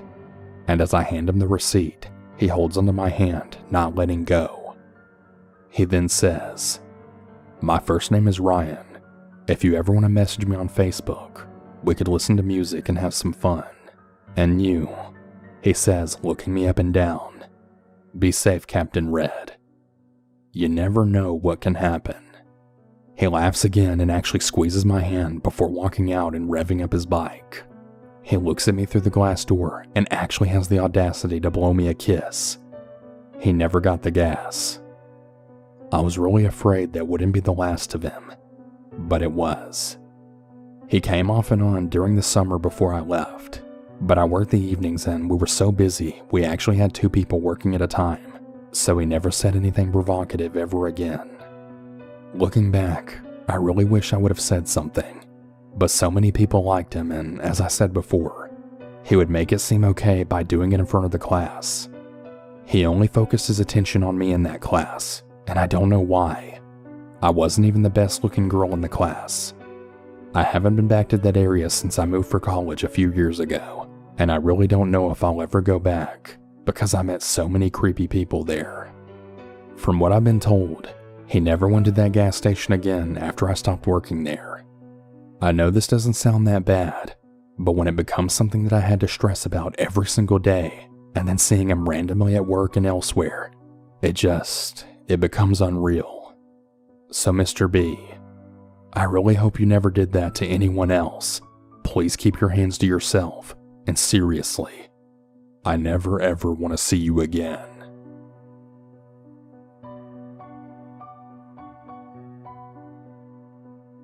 This happened in 2005. Me and my older brother lived with our single mom. I was a freshman in high school and my brother a senior. We had a pretty normal life. Our mom made good money as a lawyer and me and my brother were happy. But one day, one of my mom's cases put our whole family in danger. My mom, being a lawyer, often prosecuted people in our city. In this case, she was prosecuting a man who had assaulted a woman. The man was found guilty and given 20 years in prison. Little did we know the son of this man went to me and my brother's high school. The family was very angry at my mother, especially the son, Kevin. He vowed to make my mom's life a living hell. Me and my brother knew nothing about this, though.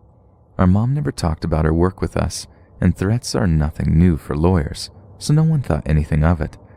On the day it happened, it was like any other. I, being a shy and introverted girl, always went to the bathroom when no one else was using the stalls. This was a mistake. Our school walls were actually made out of glass, so anyone in the classroom could see you walking through the hallway. I know I hate the idea as well. Kevin must have seen me that day as I was walking to the bathroom. I was playing on my phone in one of the stalls when I heard the door crack open. Usually I'd brush it off as another girl who needed to fix her hair or use the bathroom. But this time something felt off. A feeling of dread and fear welled up in me, and instinctively I pulled my feet up off the ground. They laughed and whispered my last name maliciously, and almost instantly I knew he was a boy, and almost instantly it got worse. He started banging his hands on the stalls, slowly getting closer towards mine.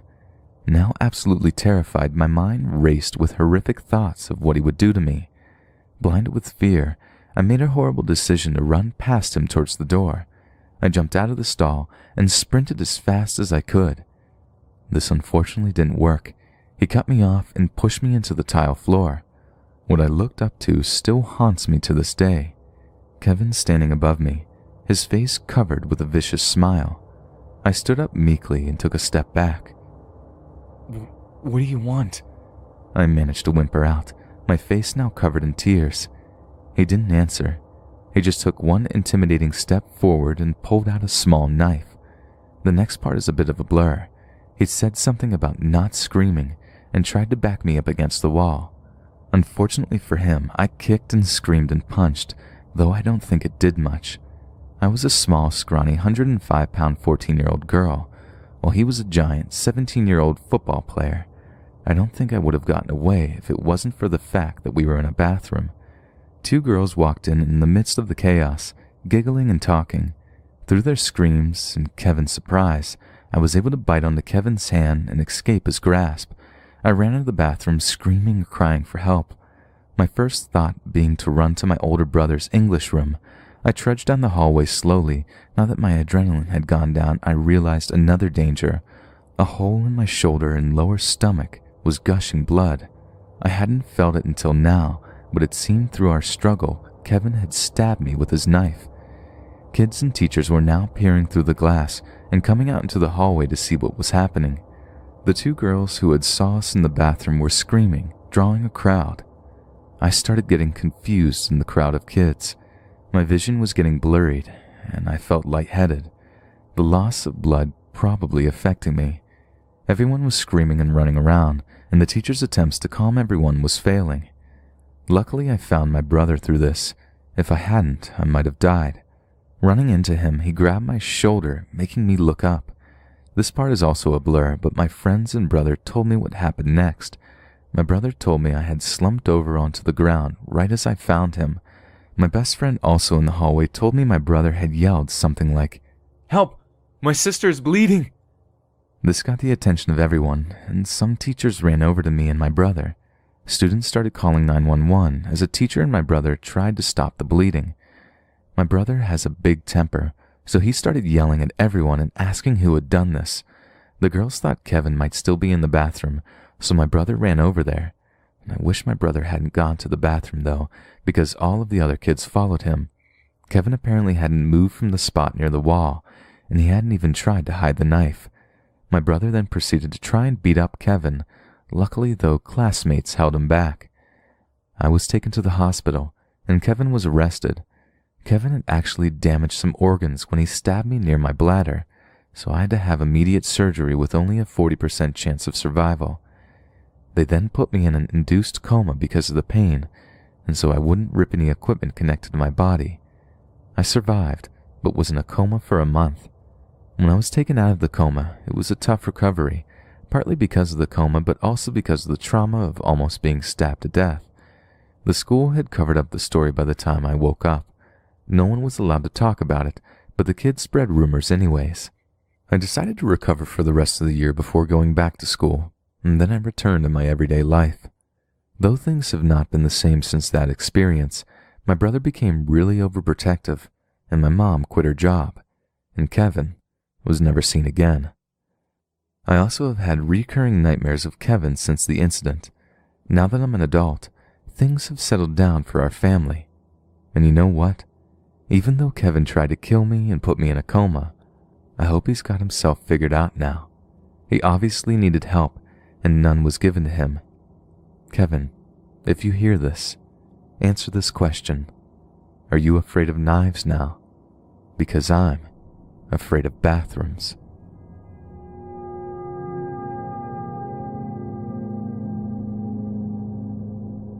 I went to high school with a guy, Bob. Bob and I were never close, but we sometimes hung out in the same circle. He was in band and I was in drama. Bob was always a little off. I think he may have had a learning disability and maybe that resulted in him being socially awkward. Anyway, my sophomore year he was dating a friend of mine, so I saw more of him. By junior year he dropped out and tried to get his GED. That was the last I heard of Bob, for a while at least. Fast forward to the summer 2 years after graduating. Bob calls me up out of the blue and asks me to go camping with him and a friend of his that I don't know. He says that he knows a spot that is totally secluded and that we would be hiking 5 miles a day. He really tries to sell me on this. He insists that it'll be awesome and fun and that we'll bond. As I listen to him, something from the pit of my stomach says, no, don't do this. Never being especially close to him and not having seen him for 2 years, I thought that it was weird for Bob to call me up, and I declined his offer. The following November, Bob is on the news because he had killed his partner. He worked for an armored van service and stolen the money in the armored van. There were news updates about him fleeing out of the state.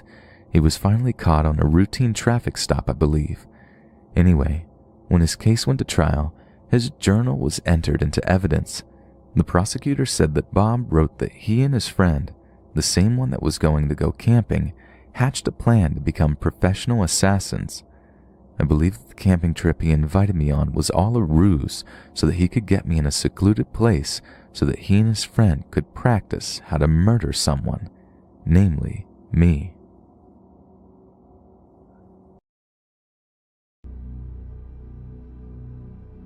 For some context, I'm a 23-year-old female, but at the time of this story I was 19 years old and in my second semester of college. The college that I went to was in Monterey Bay, California. It was a big campus, but most of the students were all spread out throughout the buildings. At the time, I lived on campus in the dorms that were located in the middle of campus where all the freshmen lived. I had just finished my anthropology class with my friend and we were walking back to our dorms. She lived in the hall right across from mine. They were separated by 2 doors and stairs on the 3rd floor, so eventually we would split off. Each door can only be unlocked with the student ID of those who live in the building. This is important for later. We were approaching our building when a man had started yelling for us to stop. We waited, but we had kept an eye on him while we watched him approach.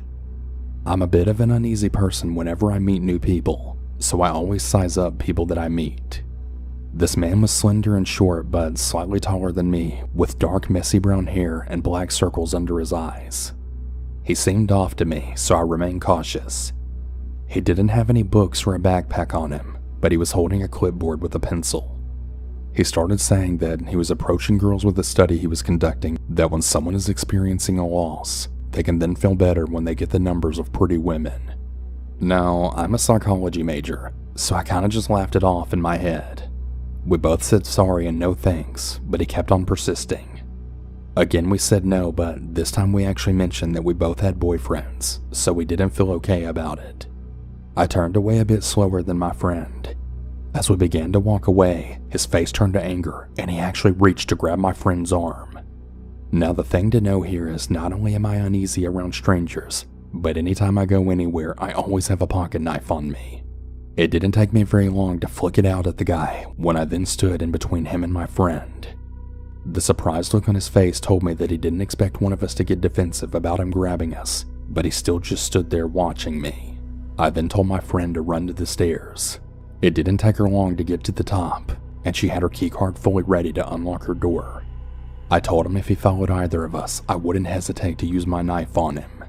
I slowly backed away and then bolted up the stairs. He took a few steps towards the stairs, but I had my card out and I was already inside the hall before he could do anything, and so was my friend. When I finally got into my dorm room, I slid down my door and then just shook for about 15 minutes.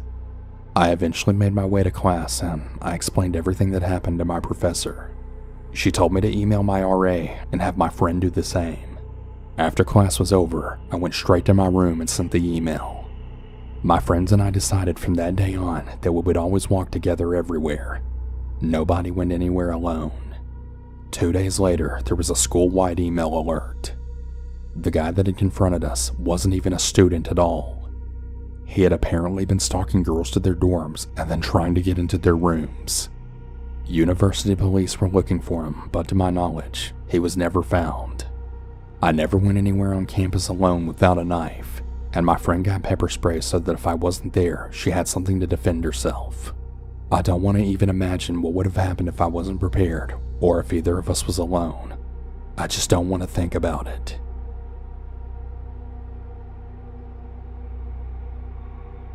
This happened when I was in college. It was a warm Sunday evening in June, and my friend Joanne and I decided to go for a walk. We had seen a play on campus the night before, Saturday, and a friend of ours named Lee was supposed to be attending the performance that night on Sunday. Since we had already seen the production, we knew what time it was ending and we hoped to surprise Lee. But we waited and he never came out. It turned out that something had came up and he had not gone to the show after all. Disappointed, we started back home. We walked up this hill from the theater, and as we turned around the corner, we noticed a college-aged white guy in a white t-shirt and blue jeans leaning against a tree. It definitely looked suspicious because this was 10:30 at night. As we passed by that guy in the tree, the guy started following us. We sort of tensed up, not really sure what to do. Since it was summer, the college was hosting a cheerleading camp for high school girls. A large group of cheerleaders was coming back from some event and they were not very far ahead of us. I suggested to Joanne that we follow those girls to the dorm they were staying in, wait there for a few minutes until this guy left, and then we could head on back to our dorm. We stayed at the cheerleaders' dorm until we were sure the guy must be gone. Then we headed out. When we started up the hill going toward our dorm, we looked back and we realized to our horror, the guy had waited for us and he was now following us yet again. We started to panic, not knowing what to do. There was a part of our walk where we had to pass by dorms which were unoccupied since it was summer. If he was still following us at that point, there would be no one who could hear us or see us, and who knows what he would have done to us then. We had no choice though. We had to go by that deserted area in order to get back to our dorm. It was at that point that I remembered a TV show that I'd seen on Friday just 2 days before, where a police officer shared what to do if you're ever being followed.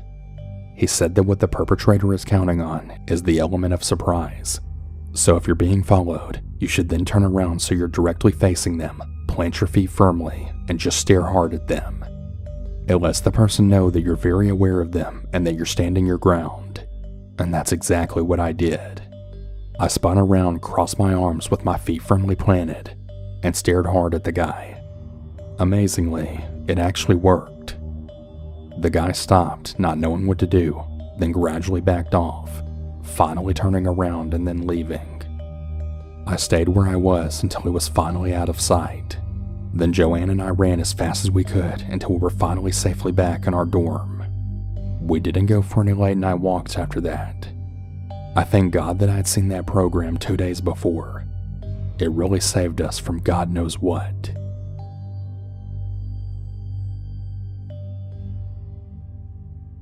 The story is told from the perspective of a male. Back when I was a sophomore in college at a college in Ohio, my friend and I were invited to a girl's house to drink a few cold ones. We weren't old enough to go to the bars yet, so we had said why not and then headed over. I should mention that back in the neighborhoods behind campus where the majority of students live is really notorious for people getting jumped and mugged late at night. However, my friend and I were in really great shape and we were the typical college meatheads, so we didn't really worry about this too much. Anyways, we get there with our typical 24-pack of Natty Light and see there are 4 girls but no guys sitting on the front porch. Pretty good ratio if you ask me. We threw our beers in the fridge inside and then joined them on the front porch. The beer was flowing nicely that night and we were all having a really great laugh. It was really shaping up to be a really great night. It had been about 2 hours and I was pretty buzzed, but I wanted to keep it going. I announced that I was going inside to grab another beer and my friend said he would go with me. I can't really remember what we had said inside, probably just who we wanted to take home for the night, but we were literally inside for not more than like 30 seconds. We step outside and literally all 4 of the girls are all crying. One of them was laying down by the sidewalk. We asked them what happened and they had then indicated that about 4 guys with their face covered had actually ran up on them and robbed them. They apparently had airsoft guns and when one of the girls wouldn't give her purse, they dragged her down the steps until she let go of it. My friend and I were so pissed off that this happened right under our noses. These guys must have been hiding and watching us for a really long time and were waiting for the right opportunity to have the girls alone. I can't really say how this would have gone if we were on the porch when this had occurred, but I'm sure there would have been a fight. The cops were called and they took all our statements, but of course never heard any follow-up. The girls all canceled their cards shortly afterwards and they had to get new everything, which is a real pain in the ass. A lesson learned with this is to never leave females alone late at night in that kind of environment. I actually got my own sister pepper spraying a stun gun when she went off to college, just so something like this never happens to her. So did the 4 cowards who waited till I went inside to attack the women. Be very glad we never met.